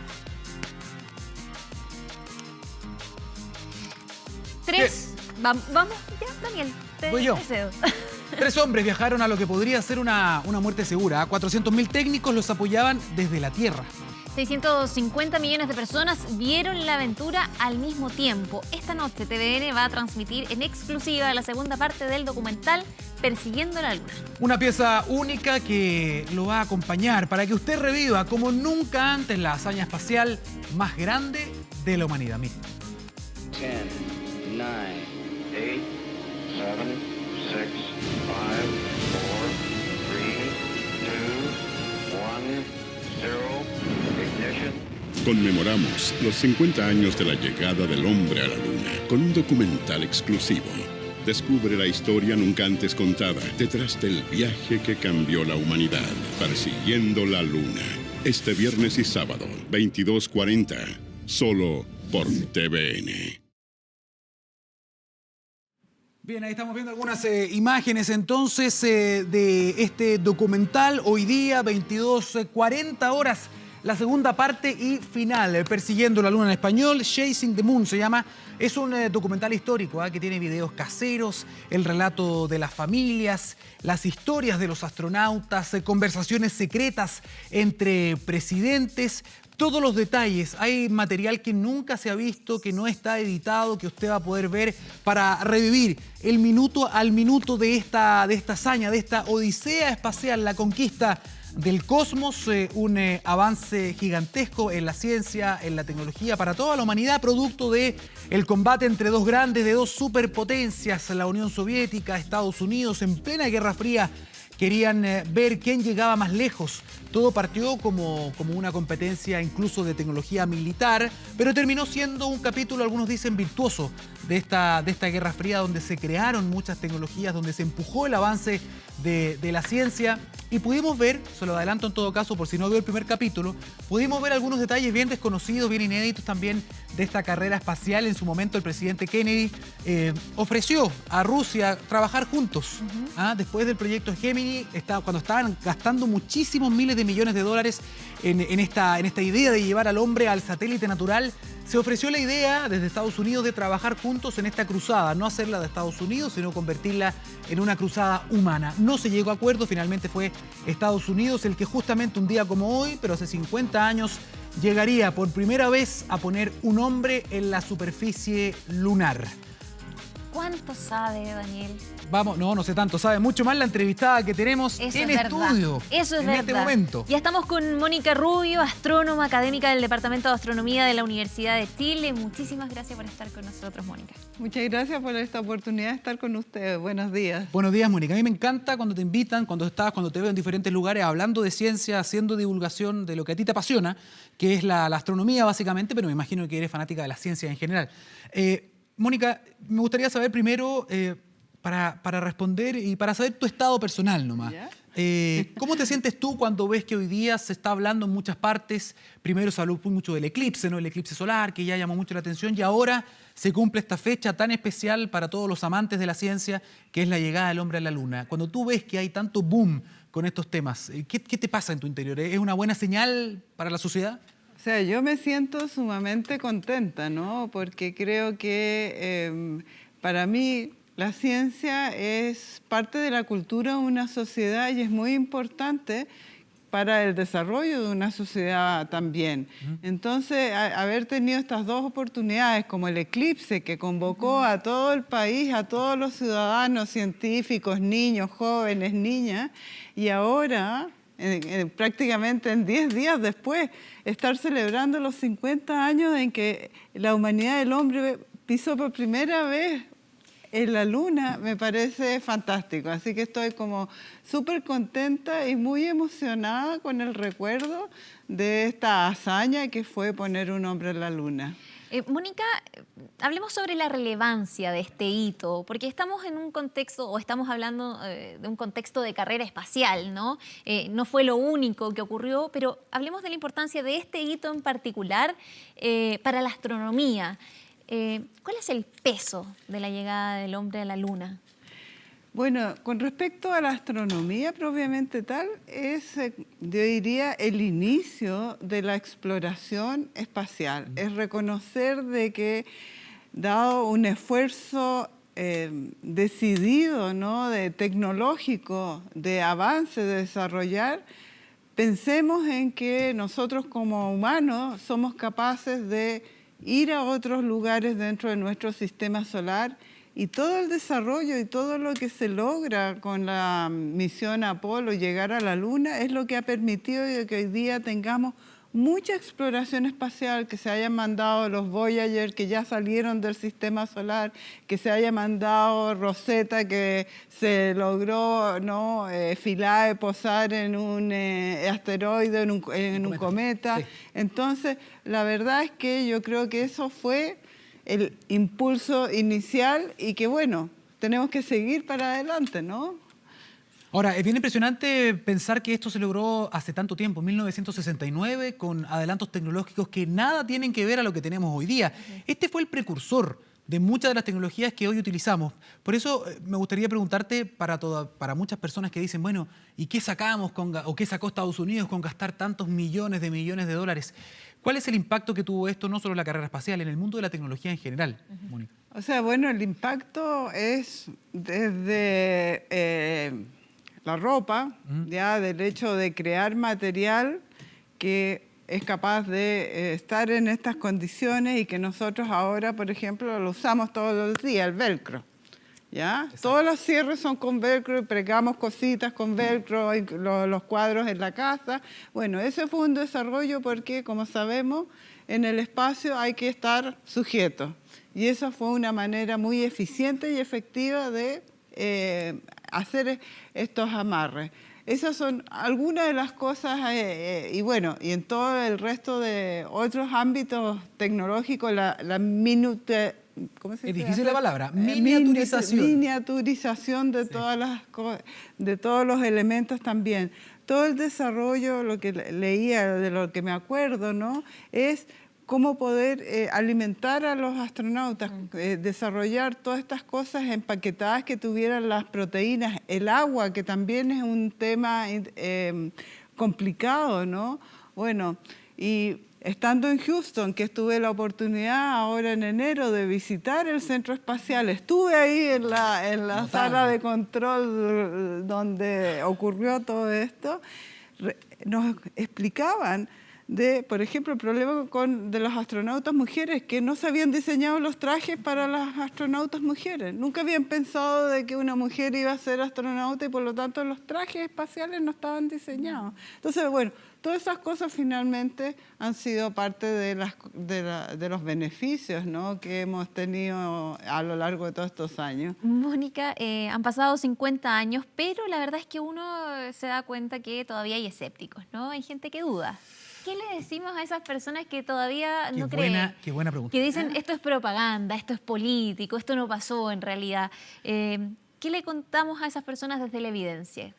O sea, la evidencia está ahí. El hecho de que hoy día tengamos televisión transmitiendo, podrían poner en cuestionamiento de que esto no ocurre, que esto es todo fake. Sí. Es la evidencia de la transmisión que se hizo desde el momento en que se alunizó a todo el mundo, a todo el planeta. Y bueno, incrédulos siempre va a haber, y tenemos gente que hoy día incluso piensa que la Tierra es plana. A pesar de toda la evidencia, tenemos satélites que están tomando fotografías todo el tiempo de la Tierra y que se ve que es una esfera, ¿no? Vemos a la Luna, que es una esfera todos los meses, luna llena, la vemos redondita, y hay gente que piensa que la Tierra es plana y que no es esférica. Entonces, la verdad es que yo no daría mucho espacio para la gente que quiere creer. Tiene la libertad de creer en lo que sea, pero la evidencia científica corrobora de que esto fue una realidad. Me encanta tu paciencia, Mónica, porque justamente nosotros, ayer y hoy día en TVN estamos dando un documental muy, muy valioso que se llama Persiguiendo la Luna, y había mucho comentario en redes sociales también diciendo de que todo esto era un montaje, y uno trata de alguna forma de entregar alguna respuesta, y no se quiere, simplemente hay un convencimiento, basado no sé qué evidencia, pero hay un convencimiento de que todo esto es un montaje. Yo quiero hacer otra pregunta. Vamos a dejar un poco de lado a las personas que no creen, ¿no? Porque, y además que siempre dicen, no, ¿cómo es posible que hayamos tenido la tecnología en el 69 para ir a la Luna y nunca más fuimos? Primer error, porque las misiones Apolo subsiguientes también fueron, excepto la 13 que tuvo unos problemas, pero el resto también llegaron y estuvieron más tiempo en la Luna incluso. Exactamente, sí. Bueno, ahí tiene que ver con decisiones más bien estratégicas y políticas de cómo enfocar la carrera espacial. La misión Apolo y el deseo de llegar a la Luna fue una decisión política del presidente Kennedy por las razones que fueran en ese momento, Pero no solamente fue política, inyectaron una cantidad de recursos para hacerlo posible. Y eso se terminó, y cuando la NASA y Estados Unidos deciden seguir adelante, se van por un camino distinto que son los transbordadores espaciales. Y eso, esa manera de seguir explorando el universo y o sea, el entorno, ¿no?, de la Tierra, resultó también ser extremadamente costoso y muy limitado. Y la situación del mundo cambió y por lo tanto ahora los recursos para mantener una carrera espacial o todo ese desarrollo a esa velocidad y a ese ritmo lamentablemente no es posible porque no están los recursos disponibles para hacer eso. Afortunadamente ahora también se han metido con fuerza, ¿no?, los privados también en el mundo de la conquista espacial, lo que obviamente abarata un poco los costos y hace más posible ver este tipo de cosas. Blue Origins, tenemos SpaceX y muchas más empresas que pueden trabajar junto con la NASA para hacer más posible y más factible incluso el turismo espacial. Pero, Mónica, te quería preguntar porque hay un protagonista de esta historia que hemos dejado afuera. No sé por qué, en el mundo de la ciencia, porque más allá de Neil Armstrong, de Buzz Aldrin, de los otros astronautas, que es la Luna en sí misma. Nosotros llegamos a la Luna, llegamos a nuestro satélite natural. Y acá hay algo que a mí me parece fascinante, me gustaría que tú nos puedas explicar, a pesar de que a lo mejor puede sonar una pregunta tonta. Para mi gusto no hay preguntas tontas, menos en la ciencia, pero ¿qué es la Luna? Porque gracias a ese viaje también se pudo estudiar la composición del satélite. Y es muy interesante la explicación. Yo creo que tú ya la sabes, la teoría más aceptada, pero no sé si es muy conocida a nivel popular. Bueno, lo que pasa es que todo lo que estamos conociendo actualmente de los sistemas planetarios es una novedad, para ponerlo en contexto. Entonces, sabíamos que la Luna era un satélite que giraba en torno a la Tierra, pero no sabíamos en realidad cuál había sido su origen. Ya habían distintas hipótesis de esto que había ocurrido. Pero al traer muestras de la Luna, del cielo lunar, y hacer el análisis, la composición de esas rocas mostró de que la Luna tenía que haber pasado por una etapa en la cual había habido una temperatura mucho más alta de lo que se pensaba, y que no era un cuerpo que se había enfriado desde un comienzo. Y eso significó entonces que la Luna tenía que ser producto de un choque, porque el material que la componía pasó por una etapa de alta temperatura. Y eso es lo que hoy día se acepta más, de que hubo un choque, ¿no?, en los inicios de la formación del sistema solar, y todos los cuerpos estaban ahí orbitando en esta nube protoplanetaria y habían estos impactos, y la Luna entonces se produce a través de un impacto de eso. Y también tenemos el caso de un planeta que nunca llegó a formarse, que es todo esto, lo que hay en el cinturón de asteroides, que son fragmentos que nunca llegaron a formar un planeta sólido único, sino que quedó todo fragmentado. Pero lo más entretenido es, por lo menos permíteme decir, es que hoy día, con los avances, por ejemplo, los resultados que nos está entregando ALMA acerca de los sistemas planetarios, que estamos pudiendo tomar imágenes y que muestran cómo esta nube plana que está rotando y que va formando la estrella central, que sería el Sol, y todos los planetas, es algo que ocurre casi en todas las estrellas. Estamos viendo ya cómo se están formando los planetas, y hay imágenes espectaculares recientes que se han difundido de cómo están los planetas formándose ahí, y con imágenes también que se están logrando en el infrarrojo, con los observatorios, en Cerro Paranal. Entonces, la Luna, la Tierra, nuestros planetas vecinos, resulta que son algo que es común y corriente a las estrellas en el universo. Y eso es una constatación de que el sistema planetario se forman así como se forman las estrellas, parte del proceso. Y eso yo lo encuentro fascinante. Mónica, a propósito de la mención que usted hace, Chile es un país muy privilegiado en ese sentido. Tenemos una oportunidad de ver nuestros cielos y ahora el equipamiento también para hacerlo. Para quienes todavía quizás no tienen conciencia, ¿qué lugar estamos ocupando también en la astronomía desde ese punto de vista? Bueno, es un hecho que Chile se transforma en lo que yo llamo la capital mundial de la astronomía, porque va a tener el 70% de toda la infraestructura astronómica mundial en el norte de Chile.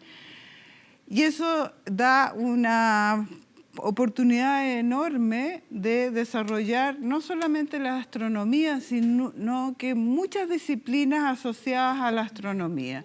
Durante estos 50 años en que los telescopios internacionales han estado acá, se ha logrado formar una capacidad profesional de muy buen nivel, y Chile hoy día, en base a sus astrónomos, repartidos hoy día en 17 universidades, ¿no? Sí. Que somos ya del orden de 200 o 300, cuando hace 15 años atrás éramos 50. Estamos mostrándole al mundo y a nuestro país de que en investigación astronómica estamos entre los top 10. La mayor cantidad de publicaciones que Chile tiene a nivel internacional son originadas en la disciplina de la astronomía. Y de hecho es de repente sorprendente que todas las noticias que muestran a Chile del mundo hoy día, el mayor número tienen que ver con los descubrimientos astronómicos, y después con otras cosas del país, como el cobre o las otras situaciones, pero se pasó a ser el número 1. Entonces, desde fuera ya nos están conociendo por la astronomía, y desde el interior yo creo que esos elementos externos hacen ver, preguntarnos, ¿por qué Chile? ¿Por qué ha llevado a Chile que hoy día tenga este conocimiento a nivel internacional? Y yo creo que eso da oportunidad para hacer desarrollo que a mí, en mi opinión, lo que necesitamos ahora es dar un tremendo impulso a poder construir instrumentación astronómica para involucrar entonces no solamente a los astrónomos, sino que toda la cadena que es de los ingenieros, los matemáticos, los informáticos, los que desarrollan software, de manera que toda esa cadena de profesionales puedan entonces también a través de su conocimiento volcarlo en otras áreas.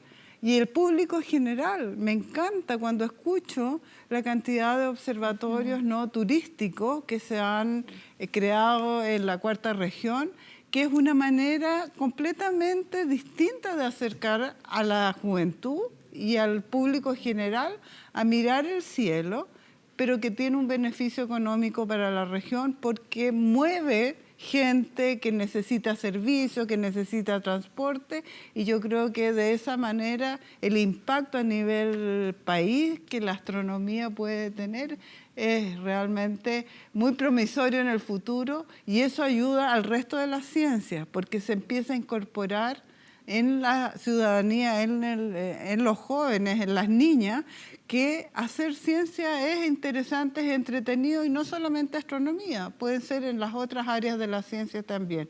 Y yo creo que también por ahí uno puede hacer un tremendo aporte. Mónica, bueno, astroturismo efectivamente se está formando, se está empujando muy fuerte en el norte de nuestro país. Yo continuaría con lo que estás diciendo tú, es bueno de repente quererse un poquito más y destacar las noticias que surgen desde nuestro país, que son destacadas muchas veces afuera. Desde acá se han descubierto un montón de exoplanetas, un montón de planetas nuevos, posibles tierras, otros mundos habitables se descubren desde acá con estos instrumentos. En Chile también surgió la investigación que después ganó un premio Nobel de la aceleración de la expansión del universo. Colegas tuyos de la Universidad de Chile estuvieron trabajando justamente en eso. Faltan niñas, faltan mujeres. ¿Por qué, Mónica? ¿Qué hay que hacer? ¿Qué hay que hacer? Ese es un desafío bien interesante, pero yo soy súper optimista en el sentido de que lo que yo veo es que a nivel de los estudiantes en astronomía, más del 50% hoy día son mujeres. Hasta parejo. Cuando yo estudié, era una entre 700 en la escuela de ingeniería, ya éramos 20 en realidad, pero hoy día a nivel de las licenciaturas de astronomía estamos viendo que este número es mucho más parejo. Estamos preocupados qué es lo que pasa después, porque después nuevamente la curva se empieza a hacer chica y el número de mujeres disminuye bastante. Pero esto va desde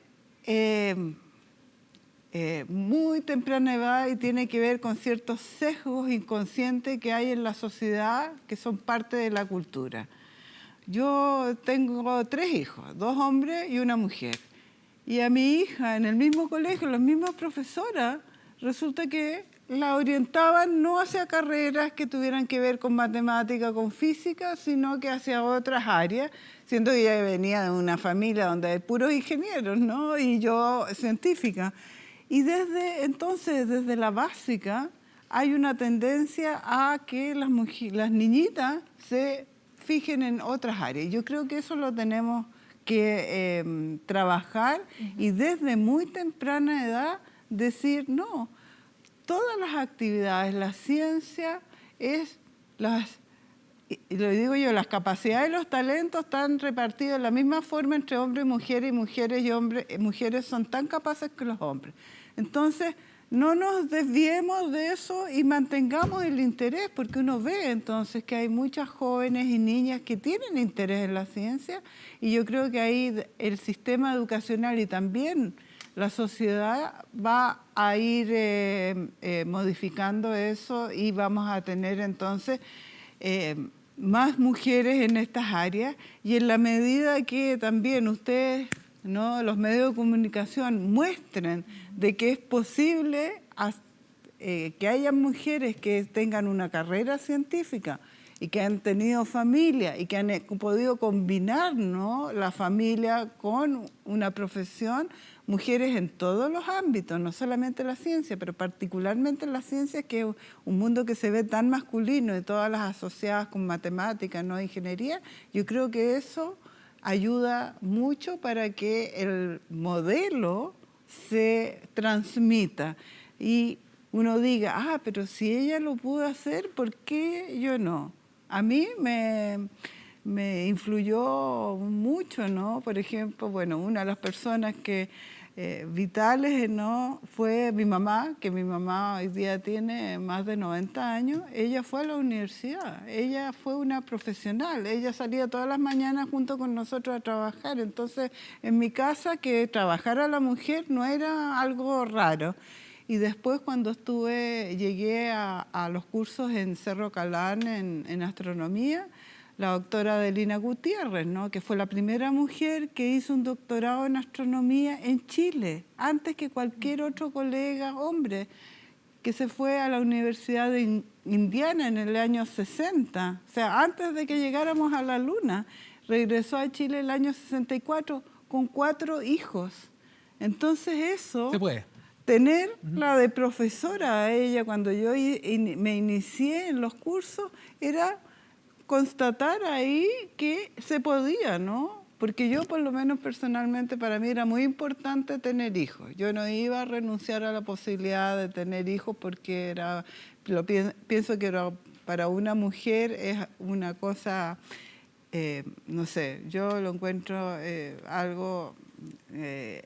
una capacidad, no sé, traer una vida, ¿no?, a este universo. Pero son cosas compatibles con tu carrera, finalmente, totalmente, ¿no?, compatible. Claro, hay un periodo de la maternidad en que uno se atrasa con respecto a sus colegas porque ellos siguen, ¿no?, en la carrera, pero después uno se pone la zapatilla de clavo y los pasa, ¿verdad? Estamos con poquito tiempo, no nos contaste no sé si alcanzaste a ver tú esto, la llegada del hombre a la luna o no. Sí, estaba bien chica, estaba con toda mi familia, teníamos un televisor blanco y negro, no, que mis hijos no lo pueden creer, blanco y negro, me dice mamá, sí, el televisor, y estábamos todos pendientes, mirando la transmisión, súper emocionados, ¿no?, viendo el momento en que Neil Armstrong empieza a caminar, pone su primer paso en la luna, y todo lo que tuvo que ver, y nosotros estábamos ahí fascinados, pegados, yo y mis hermanos, mi papá y mi mamá mirando, y recuerdo también que lo encontraba fantástico, y después salía yo al patio y miraba la luna y decía, y están allá, llegaron, están en la luna. Sí, no, fue algo muy, muy impactante. Mónica, muchas gracias por el tiempo, muchas gracias por contarnos su experiencia en varios sentidos, ¿no? Y para recordar todo esto, este hito tan importante, los 50 años que se cumplen de la llegada del hombre. Sí, recordar entonces Persiguiendo la Luna, segunda parte y final esta noche. Muchas gracias, Mónica Rubio, por estar acá, también resaltando el rol de las mujeres en la ciencia de nuestro país. Muchas gracias a ustedes, pues. Y celebremos hoy día, ¿no?, el aniversario de los 50 años. Viendo TVN. Viendo TVN, 22:40, Persiguiendo la Luna. Vamos a una pausa y ya volvemos. 10, 9, 8, 7, 6, 5, 4, 3, 2, 1, 0, ignition. Conmemoramos los 50 años de la llegada del hombre a la Luna con un documental exclusivo. Descubre la historia nunca antes contada detrás del viaje que cambió la humanidad, Persiguiendo la Luna. Este viernes y sábado, 22:40, solo por TVN. Semana 24.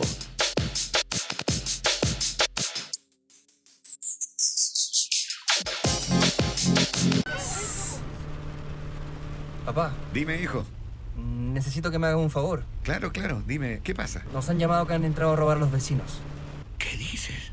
¿Te puedes pasar por casa para ver si está todo bien? Claro, claro. Ahora voy para allá.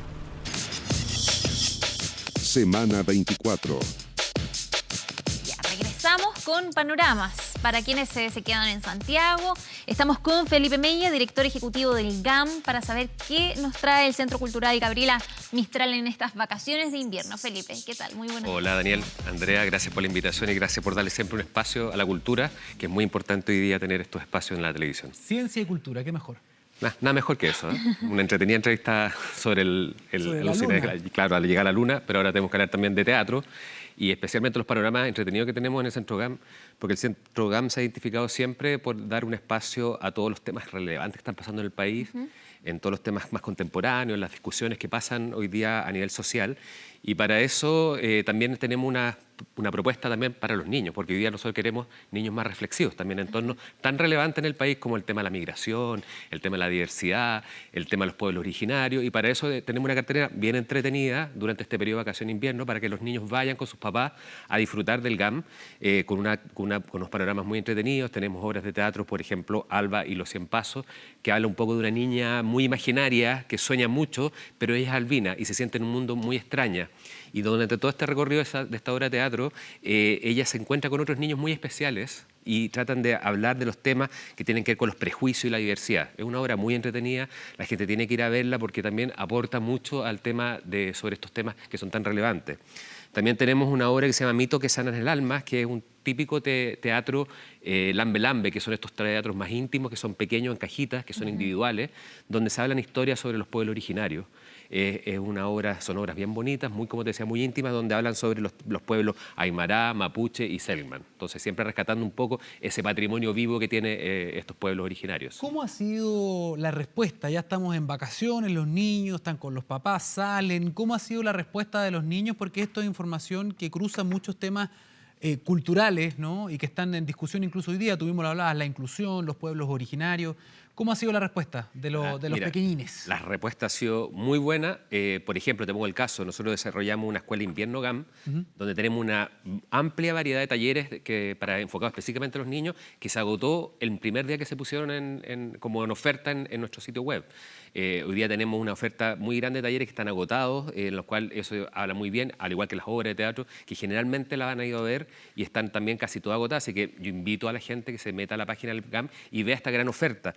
Además, es súper importante relevar que somos sede de un festival muy importante hoy día, que es el FanFest, que es festival familiar que se desarrolla, que lo organiza el Centro Mori, que está en varias sedes, en varios espacios de arte escénica de la ciudad de Santiago, pero GAM tiene un espacio muy especial donde hay obras muy interesantes, hay obras que hablan sobre temas, no sé, súper importantes, los migrantes, por ejemplo. Hay una obra que se llama Los niños del Winnipeg, que habla también de esta gente que viajó el año 1938 desde España a Chile, una historia que le van contando 4 niños, que habla un poco de tristeza de todo lo que pasaron ellos, que tuvieron que vivir en este viaje, pero termina con una lección bien buena que tiene que ver con la solidaridad hacia los migrantes, que es un tema que estamos viviendo hoy día muy importante. presente, Por eso te digo que la mirada que tenemos nosotros desde GAM hacia los niños es una mirada que también dejar niños mucho más reflexivos y que se metan también en los temas que son muy importantes hoy en día en el país. Bueno, Felipe, ya sabemos que hay talleres que están agotados, de escuela de invierno que está agotada, panoramas igual para los niños, que hay para los adultos también. Mucho para adultos también. Mira, estamos con unas cosas bien entretenidas para adultos. Tenemos 2 espacios muy reflexivos, que son 2 espacios que están en nuestras salas de artes visuales. Uno que es de la gran Marcela Said, ¿ya? Ella tiene una exposición que tiene que ver con el femicidio. Es una exposición que es un relato real, son 4 relatos reales. Es una exposición que la pedimos nosotros que vayan gente mayor de 14 años o vayan acompañados con papá, la gente que va con niños más chicos, porque es para explicar realmente este problema tan importante que estamos viviendo hoy día sobre la violencia al género y también el tema que llega finalmente al tema del femicidio. Es una exposición que a nosotros nos interesa tener ahí también porque nos interesa generar este debate en frente a estos temas tan importantes. Y además tenemos una obra del polémico Papas Fritas, que es una obra sobre la eutanasia, que también es un tema reflexivo y un panorama que tiene que la gente también poder vivirlo. Entonces tenemos estos 2 espacios que hablan sobre ese tema. Y tenemos un remontaje de una obra que fue una de las mejores obras del año pasado, el 2018, que viene llegando de una tremenda gira internacional, donde estuvo es una producción Gama además, que estuvo en Berlín, en Ámsterdam, en Brasil, que se llama Paisajes para no colorear, de Marco Llerena, que habla la historia de 9 jóvenes chilenas, que son entre 13 y 17 años, que cuentan todos los problemas que vive la gente en el tema de vulnerabilidad, la rebeldía y la violencia del mundo adolescente femenino. Es una obra que es necesaria que la gente la vaya a ver. Y además tenemos un premio hoy día, estos días, para las niñas que tengan entre 13 y 17 años. La entrada va a costar solamente 2.000 pesos presentando su carnet de identidad en boletería. Así que es un panorama súper interesante para que la gente vaya. Creo que es una buena forma de pasar estas vacaciones de invierno yendo al GAM, que siempre pasan cosas. Es un espacio que nosotros le llamamos la experiencia GAM, de no solamente poder conocer lo que está pasando dentro de nuestras salas, sino que todo lo que pasa en los exteriores, en nuestras plazas, donde siempre hay una vida muy grande. Felipe, perdón. No. Felipe, solo quisiera detenerme un poco, hablar del trabajo de Papas Fritas. Él se define como artista político, ¿no? Sí. Ustedes están claramente llevando temas que están en la agenda, que están siendo debatidos, no solo digamos, en las conversaciones cotidianas, sino también en el Congreso. Estamos debatiendo precisamente el tema de la eutanasia. Y lo que está haciendo Papas Fritas es bien interesante. Es muy interesante. Desde la cultura se está haciendo cargo de casos de personas que están pidiendo, clamando por tener una muerte digna, ¿no? Sí. No sé si podemos hablar un poco de ese caso. Yo me enteré de casualidad esta semana por una publicación de Clinic, pero hay un trabajo bien interesante que está haciendo Papas Fritas y que el GAM le está dando espacio. Sí, bueno, todas las puestas en escena, montajes que ha hecho Papas Fritas son siempre bastante polémicos y, como tú dices, van muy ligados al tema político y tratando de relevar temas que son muy importantes, como el tema de la eutanasia, que, como tú bien decías, se está hablando hoy día en el Congreso. Pero claro, él hizo un trabajo bien importante de seguimiento a un proceso, donde él hizo un acompañamiento a gente que tenía que tomó la decisión de quitarse la vida de una forma, conversar con su familia y todo, y son registros audiovisuales. Y claro, como tú bien dices, también tiene que ver con que la cultura se haga cargo de canalizar y de dejar estos espacios de debate en torno a estos temas tan polémicos. Y creo que la cultura es un buen canal para hacerlo, comunicacional. Te cuento que la exposición, desde que la inauguramos hace algunas semanas atrás, ha tenido una cantidad de visita tremenda, ha tenido mucha prensa, porque claro, obviamente es un tema, como tú decías, polémico, y creo que es importante que GAM cumpla ese rol de dar ese espacio para poder debatir en torno a estos temas tan importantes para el país. Sí. Felipe, primero, información. ¿Dónde las personas pueden conocer la oferta, la parrilla de contenidos que ofrece el GAM? Y lo segundo, ¿esto es todo gratuito? ¿Hay algunas obras que tienen costo? ¿Cómo está funcionando eso? Mira, GAM siempre es relevante dar a conocer que nosotros siempre hemos tenido una política de acceso popular. Nuestras entradas van desde los 2.000 pesos, como el caso de Paisajes para no colorear, hasta 8.000 pesos, pero muchas de estas entradas también son gratuitas. Todas las actividades de la sala de artes visuales son gratuitas, todas las actividades que pasan en las plazas, las actividades también que están centradas en algunos de los espacios especiales también tienen un costo cero. Toda la información la pueden ver en nuestro sitio web, que es www.gam.cl. Nuestras redes sociales, Instagram, Twitter y Facebook, sale toda la información. O sea, la gente ya nos conoce, sabe lo que somos, y además estamos ubicados en el corazón de la ciudad de Santiago, en el metro Universidad Católica, barrio Las Tarrias, Parque Forestal, en un barrio muy entretenido donde están pasando muchas cosas en Santiago y especialmente en estas vacaciones de invierno. Y tienen una infraestructura importante que pretende también crecer, ampliarse. Estamos ampliándonos también, tenemos una cafetería rica, vamos a tener pronto un restaurante, pero entretenido que vaya la gente porque, como te digo, está todo pasando en el GAM, como siempre, un espacio abierto a la gente. Ahí estamos revisando el sitio web del GAM, donde ustedes Justo. pueden Sí. ingresar para conocer todas estas alternativas. ¿Cuándo va a estar lista la ampliación? ¿Cómo va eso? Esa ampliación es un tema bien complejo porque no depende directamente de nosotros, depende del Ministerio de Obras Públicas, es una obra que la está construyendo el Estado de Chile. Nuestra última información que tenemos es, claro, que la obra va a estar terminada a finales del 21, comienzo del 22, así que para nosotros es una fecha bien importante porque el próximo año cumplimos 10 años desde que se instaló el GAM en la ciudad. Es uno de los centros más visitados a nivel nacional. Tenemos más de 130.000 personas que nos visitan mensualmente, ¿ya? Y además tenemos unos números bastante positivos de ocupación de salas. Hemos tenido estos últimos 2 años grandes obras que han sido muy destacadas como producciones propias, y además estamos girando por el país, que es un tema que nos interesa mucho, salir del GAM hacia afuera también. Muy importante eso. La descentralización de la cultura. Exacto. Y Felipe, solo para finalizar esta ampliación, ¿qué va a significar para el GAM? ¿Con qué van a contar a partir del año 2021 cuando ya esté? Es una tremenda ampliación. El GAM, piensen ustedes que actualmente tiene 22.000 metros cuadrados, un centro cultural tremendamente grande, en el cual hoy día tenemos 2 salas que son de mediana de tamaño, que son de 284 y 255 butacas. Tenemos 4 salas que son entre 80 y 100 butacas, que son más íntimas. Y lo que saltamos hoy día es tener una sala de 1.800 butacas, o sea, sería la sala más importante del país.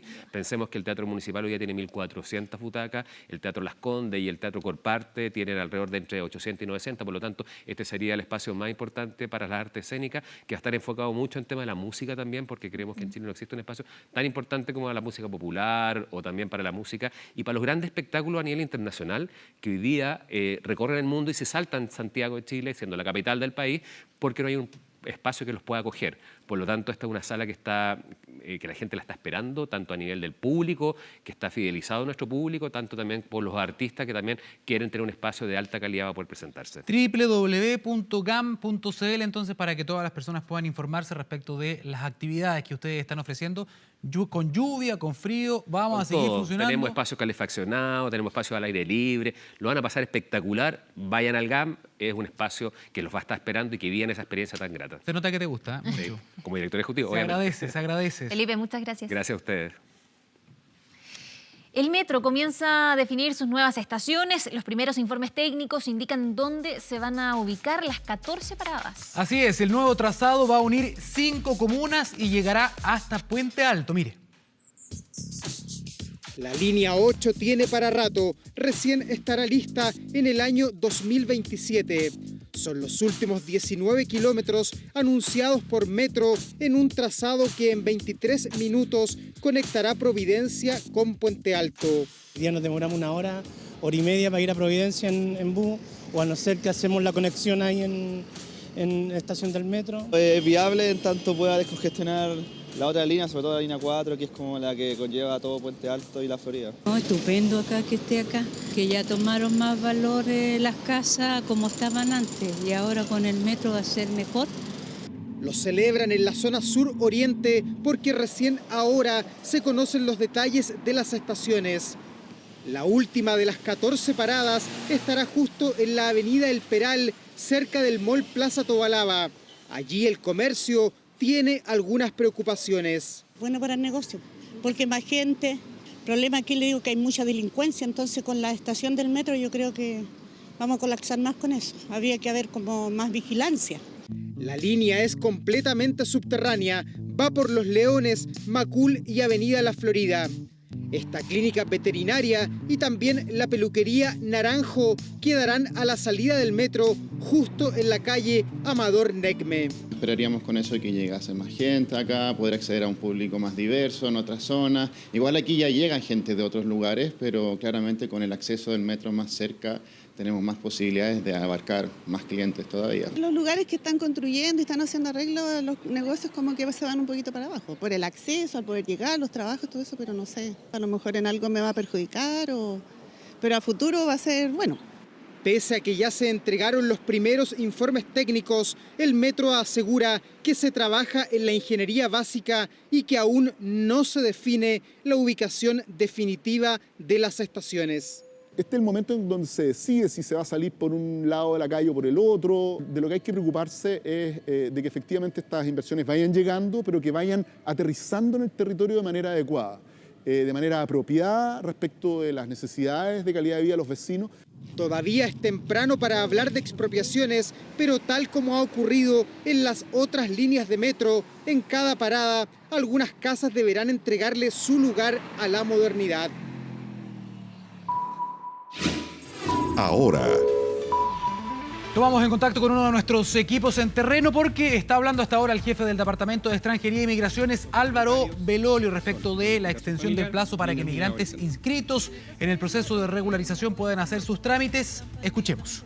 ¿Qué tipo de visa obtienen ellos que tienen el salvoconducto? En general, el salvoconducto se da al consulado.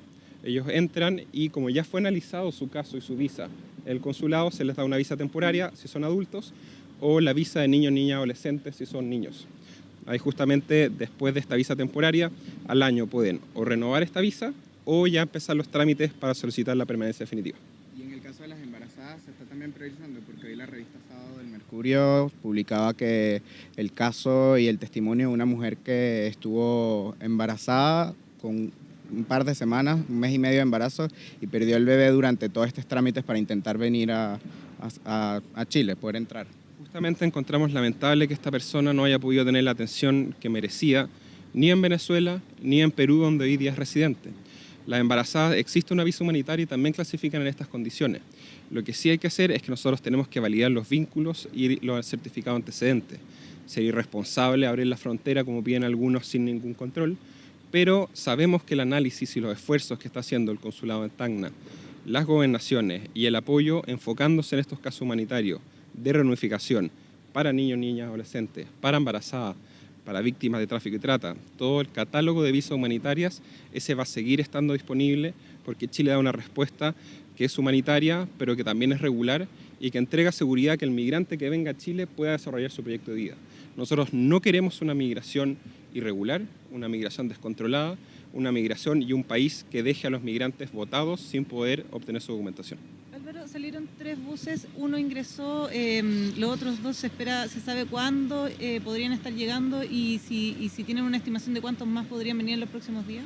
La estimación justamente es la cantidad de salvoconductos y visas que se entreguen, y certificados de residencia que se entreguen, así que depende justamente del catastro que exista y la validación. No tengo la cifra exacta, pero van a seguir llegando en los próximos días. Pero justamente esta respuesta humanitaria que ha dado el gobierno de Chile a la excepcionalidad para niños, niñas, adolescentes, reunificación familiar, embarazadas, también en casos de salud, pero entendiendo que el proceso se cumple, se valida los antecedentes y lo más importante, se valida el vínculo entre familiares. Porque si llegaran a entrar menores sin validar el vínculo, se corre el riesgo del tráfico de menores, que es la peor situación que podría ocurrir. ¿Se van a hacer algún tipo de jornadas especiales durante estos 90 días? Porque durante todo el año se hicieron varias jornadas de estampado, como para explicarle a las personas, sobre todo que no hablan español, y que entendieran y agilizar así el proceso. En general, la instancia de estampado especial se hace cuando hay una cantidad importante de gente inscrita. Hoy en día tenemos cerca de 10.000 personas que han solicitado cita, pero no sé, solo en Santiago damos 40.000 a la semana, entonces, o 40.000 al mes. Entonces hoy día tenemos la capacidad de absorber las jornadas normales. Si queremos trabajar en conjunto con otras instituciones como Chile Tende, con otras gobernaciones, para ayudar a solicitar la cita y a entregar la información. La información que nosotros entregamos se entrega en español y en creol, y un tema fundamental, que justamente el trabajo con la sociedad civil. Son estas comunidades, son estos líderes comunitarios los que han sido mucho más eficientes para llegar a su gente. Nosotros entregamos las listas de quién está listo para estampar, pusimos una página web en español y en creol, y es la sociedad civil, los representantes reales, directos de la comunidad, los que están trabajando con nosotros. El objetivo del Ejecutivo siempre ha sido la regularidad, que estas personas que están desarrollando su proyecto de vida en Chile puedan tener su carnet de identidad y puedan desarrollar sus capacidades y su proyecto en el país. Bien, eran las palabras de Álvaro Belolio, el jefe del Departamento de Extranjería de nuestro país. Escuchemos, hay más declaraciones. No, bueno, eran las palabras entonces que estaba justamente comentando respecto de la extensión de este plazo para regularizar los inscritos, de una verdadera crisis que se está viviendo justamente en la frontera de nuestro país y que tiene que ver con la migración de personas, de ciudadanos desde Venezuela que quieren entrar a nuestro país, quieren regularizar su situación y justamente se topan con estas nuevas reglas del juego, ¿no?, que ha puesto el gobierno para tratar de ordenar de mejor manera el ingreso de migrantes a Chile.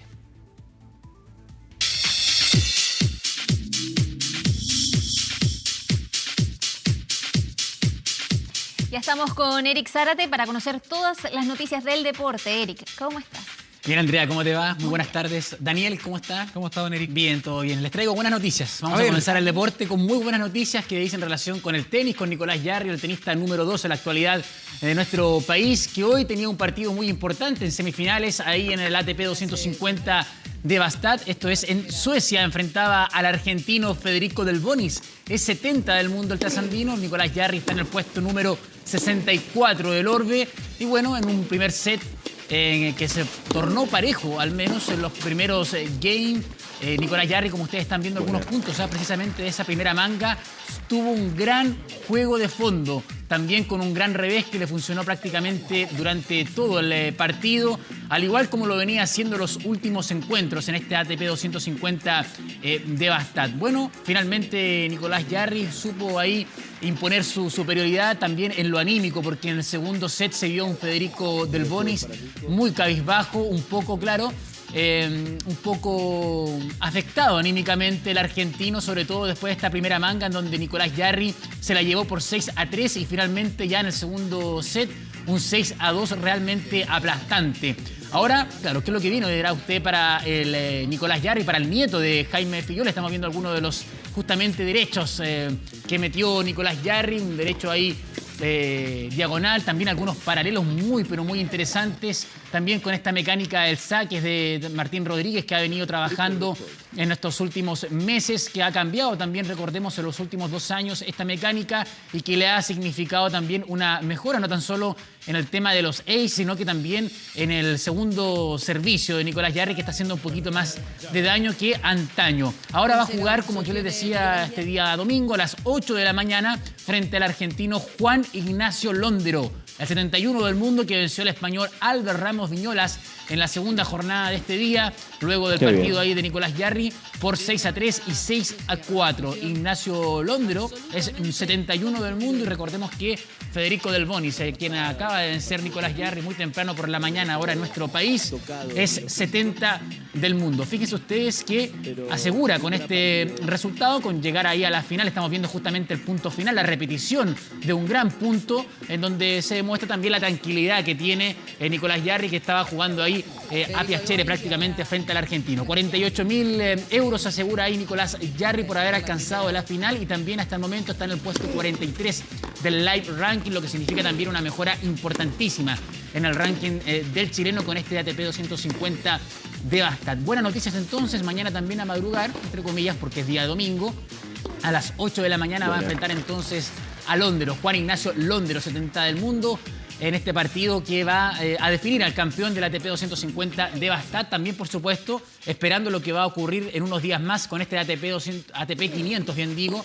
Es un escalón más arriba del ATP que se viene, que es el ATP de Hamburgo. Alcanza entonces la segunda final del año 2019. Nuestro Nicolás Jarry había perdido en mayo, recordemos, también frente a Alexander Zverev. Y justamente ante Alexander Zverev, el número 5 del mundo, el tenista alemán, va a ser el debut de Nicolás Jarry en unos días más en el ATP 200, en el ATP 500, bien digo, de Hamburgo. Vamos a ver entonces cómo le va a Nicolás Jarry, ojalá que pueda ganar, porque claro, no solamente significa una mejora importante, un título, sino que también en lo que resta de temporada de arcilla, por supuesto que lo que se viene con el ATP 500 de Hamburgo en una semana más. Bien, vamos a dejar el tenis, ¿les parece? Cambiamos de deporte y vamos a hablar ahora del fútbol con estas imágenes que nos sorprendió de cierta forma, ¿no? De Alexis Sánchez el día de ayer en sus redes sociales. Escuchemos la música, mira.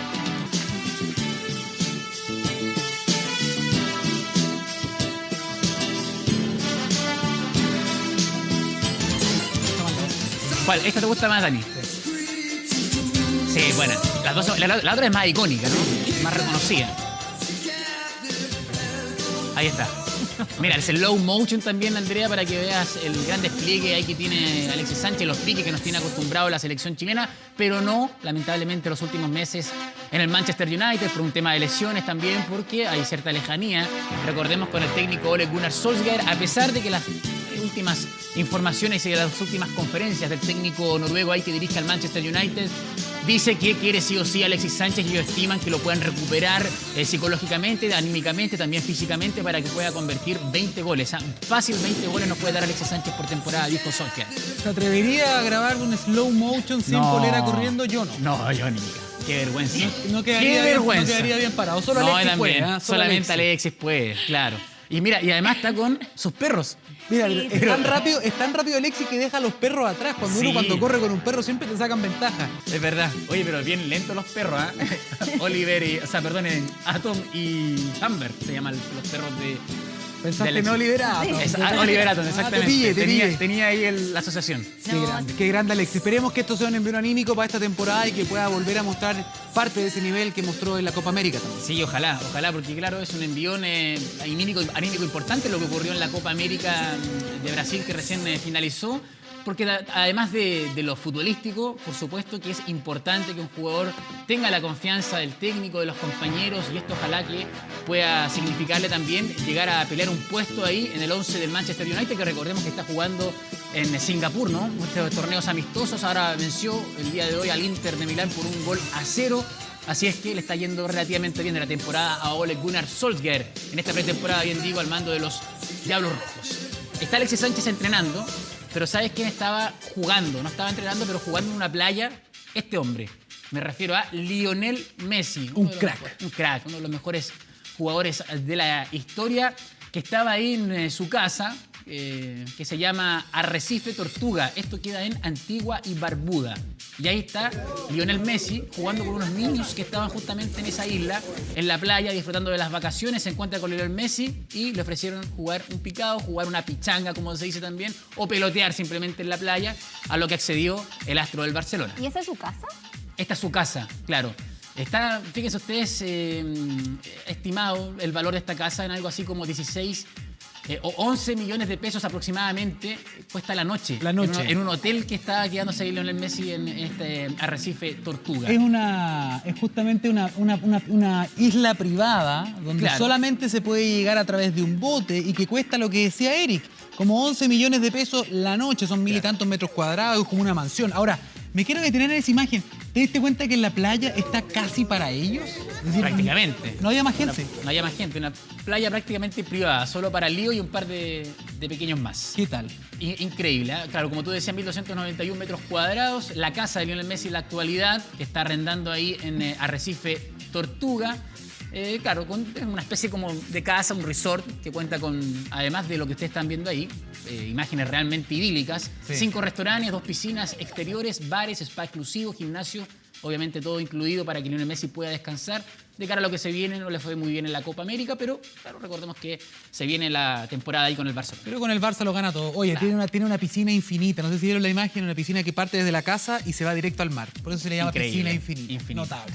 Increíble. Digno de periodista deportivo. Ojalá algún día, Dani. Ojalá algún día alcanzar el nivel de vacaciones que tiene Lionel Messi. Y es humano, ¿ah? Es humano, porque también se le ha visto imágenes ahí con una cerveza incluso. Muy bien. Tomándole la claro, porque la gente no está acostumbrado a ver a jugadores de elite, jugadores de su estatura, ¿no es cierto? En esa índole, ¿no es cierto? Darse esos respiros. Esos respiros, claro. Sí. Relajarse un poco y tomándose una cerveza ahí, disfrutando de la playa. Vamos a hablar ahora de Gary Medel, el volante, también defensa de la selección chilena. Fíjense ustedes que afirman ahí que la grúa ya se está moviendo para los seleccionados nacionales.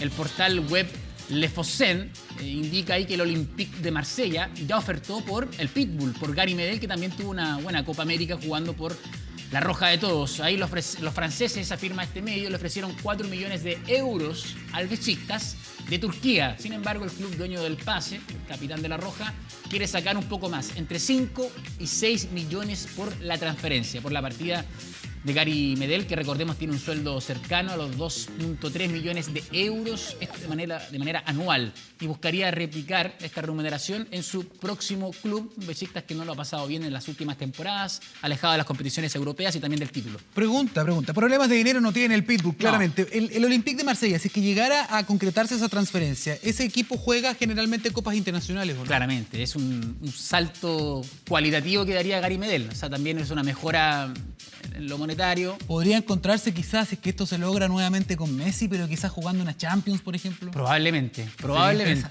Claro, porque el Besiktas, como tú bien lo dices, no es un equipo como el Olympique de Marsella que se mete, ¿eh? Está siempre con el PSG, el Paris Saint-Germain, peleando los puestos avanzados, también el título. Ajá. Y claro, se podría dar, ¿no? ¿Por qué no una Champions, por ejemplo, que se encuentre con Lionel Messi? Vamos a ver ahí si va a haber una reconciliación, un saludo amistoso, u otra patada que nos regaló Gary Medel, recordemos, en la final del 2015, ¿no? Claro. Así que se podría dar, ojalá que se concrete, porque, como yo les digo, ahí el Besiktas ha perdido terreno, ha perdido protagonismo, bien digo, no tan solo en la liga, sino que también a nivel europeo. Goles, ¿les parece? Revisemos los goles de la semana. Estos son justamente lo que vamos a ver a continuación. Ahí está. Los goles que se vienen. Estos son los goles que se vienen con Colo-Colo, que recordemos que está jugando ahí la Copa Chile este domingo a las 12 del día. Va a enfrentar a Barnechea, 3-0 ganó el partido de ida. Y en medio de todo esto, Andrea y Dani, hay una polémica. ¿Qué pasó? Hay un periódico, La Tercera, que publicó un artículo ahí que apodó a Juan Manuel Insaurralde, el defensa férreo, ¿no es cierto? El defensa bien rudo ahí de la defensa del cuadro popular.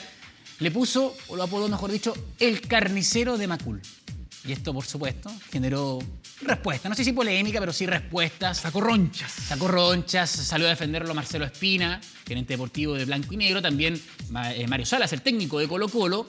Felipe Campos también ayer habló en conferencia de prensa.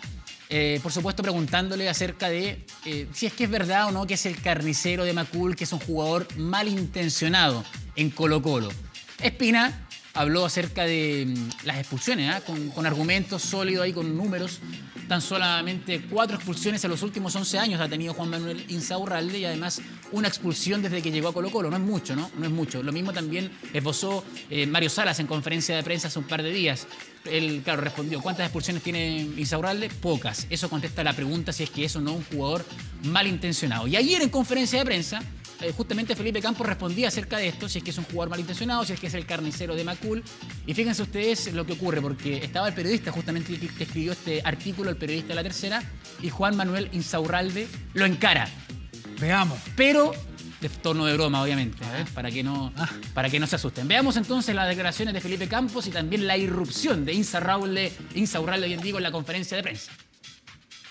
Justo le pregunté antes cuánto tenía el kilo de carne.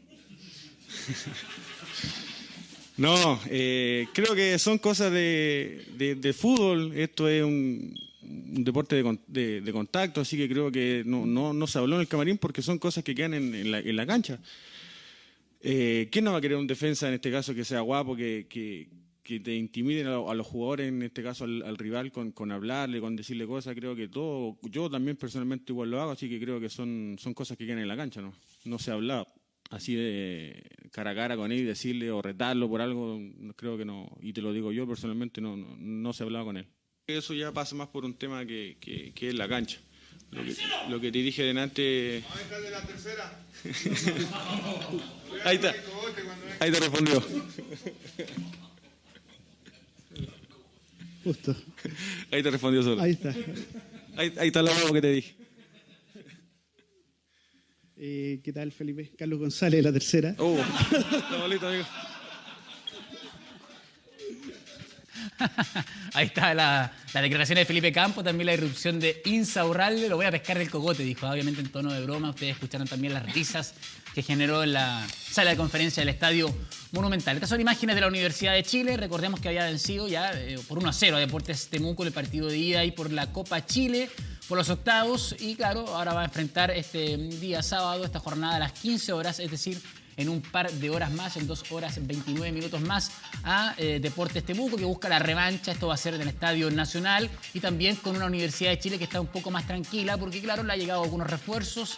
Torres llegó y también, por supuesto, González, Roque, Osvaldo González, que vuelve a la Universidad de Chile, ya se hizo de manera oficial, también en un tuit ayer del conjunto universitario así lo reflejaba, y en la previa de este partido, frente a Deportes Temuco, habló Alfredo Arias acerca de la importancia que tiene la llegada de un jugador con la experiencia, ¿no? Y con la calidad técnica de Osvaldo González. Escuchemos al uruguayo, al técnico de la Universidad de Chile, hablar en la previa de este duelo que se disputa a las 15 horas entre la U y Deportes Temuco.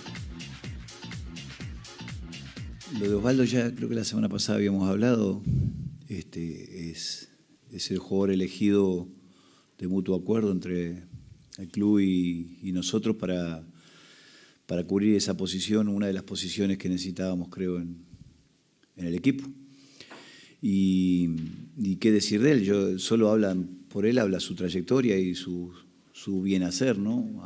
Ha hecho bien las cosas en su carrera. Los últimos años ahora jugando en un medio como el mexicano, al que muchos jugadores quieren aspirar y llegar, y ha llegado y ha jugado muchísimos partidos, siempre titular. O sea, creo que va a ser un muy buen aporte, ojalá que lo sea. Al igual que Marcos Riquelme, que ya está entrenando esta semana, ahora está en ellos adaptarse lo más rápido posible, lograr relacionarse con el plantel, tanto en lo futbolístico como en lo personal, que siempre lleva un tiempo, que hubiese sido ideal haberlo hecho desde el principio de esta intertemporada, pero bueno, lo tendrán que hacer y adaptarse en el correr del campeonato y nosotros ser los que los veamos cuando estén bien y que ya merezcan estar dentro del equipo, estarán, y si no, bueno, irán aportando desde el lugar que les toque. Bien, hablamos de la Universidad de Chile, también de Colo-Colo, hablemos ahora de la Universidad Católica. Porque fíjense ustedes que ha destacado en el último tiempo, no sé si se han dado cuenta en las redes sociales, alguna especie de videos que graban con obviamente los futbolistas del primer equipo, también con algunos juveniles. Y ahora le tocó el turno a Ignacio Saavedra, también a César Pinares y también a Isabel Celis, todos jugadores de la Universidad Católica que compartieron en un entretenido juego de pregunta-respuesta con algunos socios y también abonados al cuadro de la Precordillera. Fíjense, por favor, en la última respuesta. Sí, listo. Ya, démosle. Vamos. Pregunta número 1 para Nacho. Ah, mentira, para los socios. ¿Contra cuál rival debutó el Nacho? Everton. Muy bien. Ya, para los hinchas. No, es que están mostrándole para atrás la respuesta. Sí, porque por eso ella sabe. Nadie por eso dijo que era corto. ¿En cuántos clubes ha jugado César? Varios. Colo-Colo, Católica, en los Emiratos, en Italia, Grecia. Faltan dos. Faltan dos de Chile. ¿Los de Chile? Faltan dos de Chile. ¿Quillota? Sí. Tricolor de Paine. Y Quique. Está ya abierta. Sí, sobre César. Describe a Pinares en una palabra. Como muy táctico, como máquina. Oye, mi amiga no me es la misma pregunta para los hinchas. Describan al Nacho en una palabra. Cheque a fecha.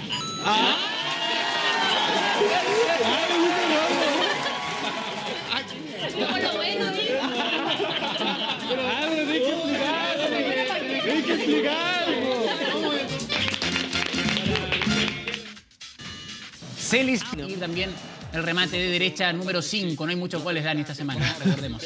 Están las ligas todavía que no comienzan. Este es el número 4, Marcelo Brozovic, que anotaba a los 45 el 2-0 del Inter ante el Lugano. Gran zapatazo de pierna derecha, partido amistoso, recordemos, de intertemporada, de pretemporada, mejor dicho, venciendo ahí al portero del Lugano, el portero también del cuadro italiano. Ahí está nuevamente el zapatazo furibundo, muy fuerte, al ángulo, parado el portero del Lugano. Este es el volante del Manchester City, Riyad Mahrez, que anota en el minuto 95 el 2-1 para la selección de Argelia ante Nigeria. Este es el partido por semifinales de la Copa Africana de Naciones, y en el último segundo de partido se despacha este gol, que además es un golazo, porque la clava en el ángulo con todo el desparpajo ahí que tiene Riyad Mahrez, uno de los volantes del City.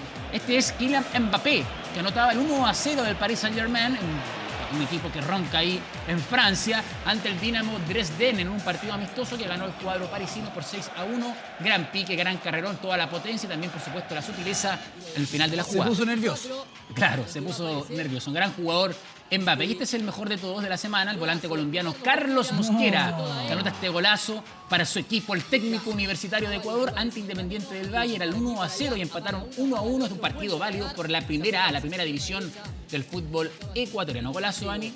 Yo estoy de acuerdo ahora con el equipo de producción y periodístico de Canal 24 Horas que confeccionó este ranking de goles. Oye, fue un baile de amagues. Baile de amagues. Y también mucha sutileza cómo finalizó esta jugada. Jugador Mosquera, de Colombia. Muy talentoso el hombre, muy talentoso. Bien, con sutileza también nos vamos a despedir de Eric. Mucha sutileza también me despido, Andrea. Que tengan un buen día, una buena jornada, Daniel. Que estén muy bien. Nos vemos, Eric. Y de esta forma también llegamos al final de esta semana 24. Exactamente, muchas gracias por la compañía. Nos volvemos a encontrar junto a Andrea y con ustedes también en las noticias a las 1:30. Nos vemos. ¿Qué es? Chao, chao.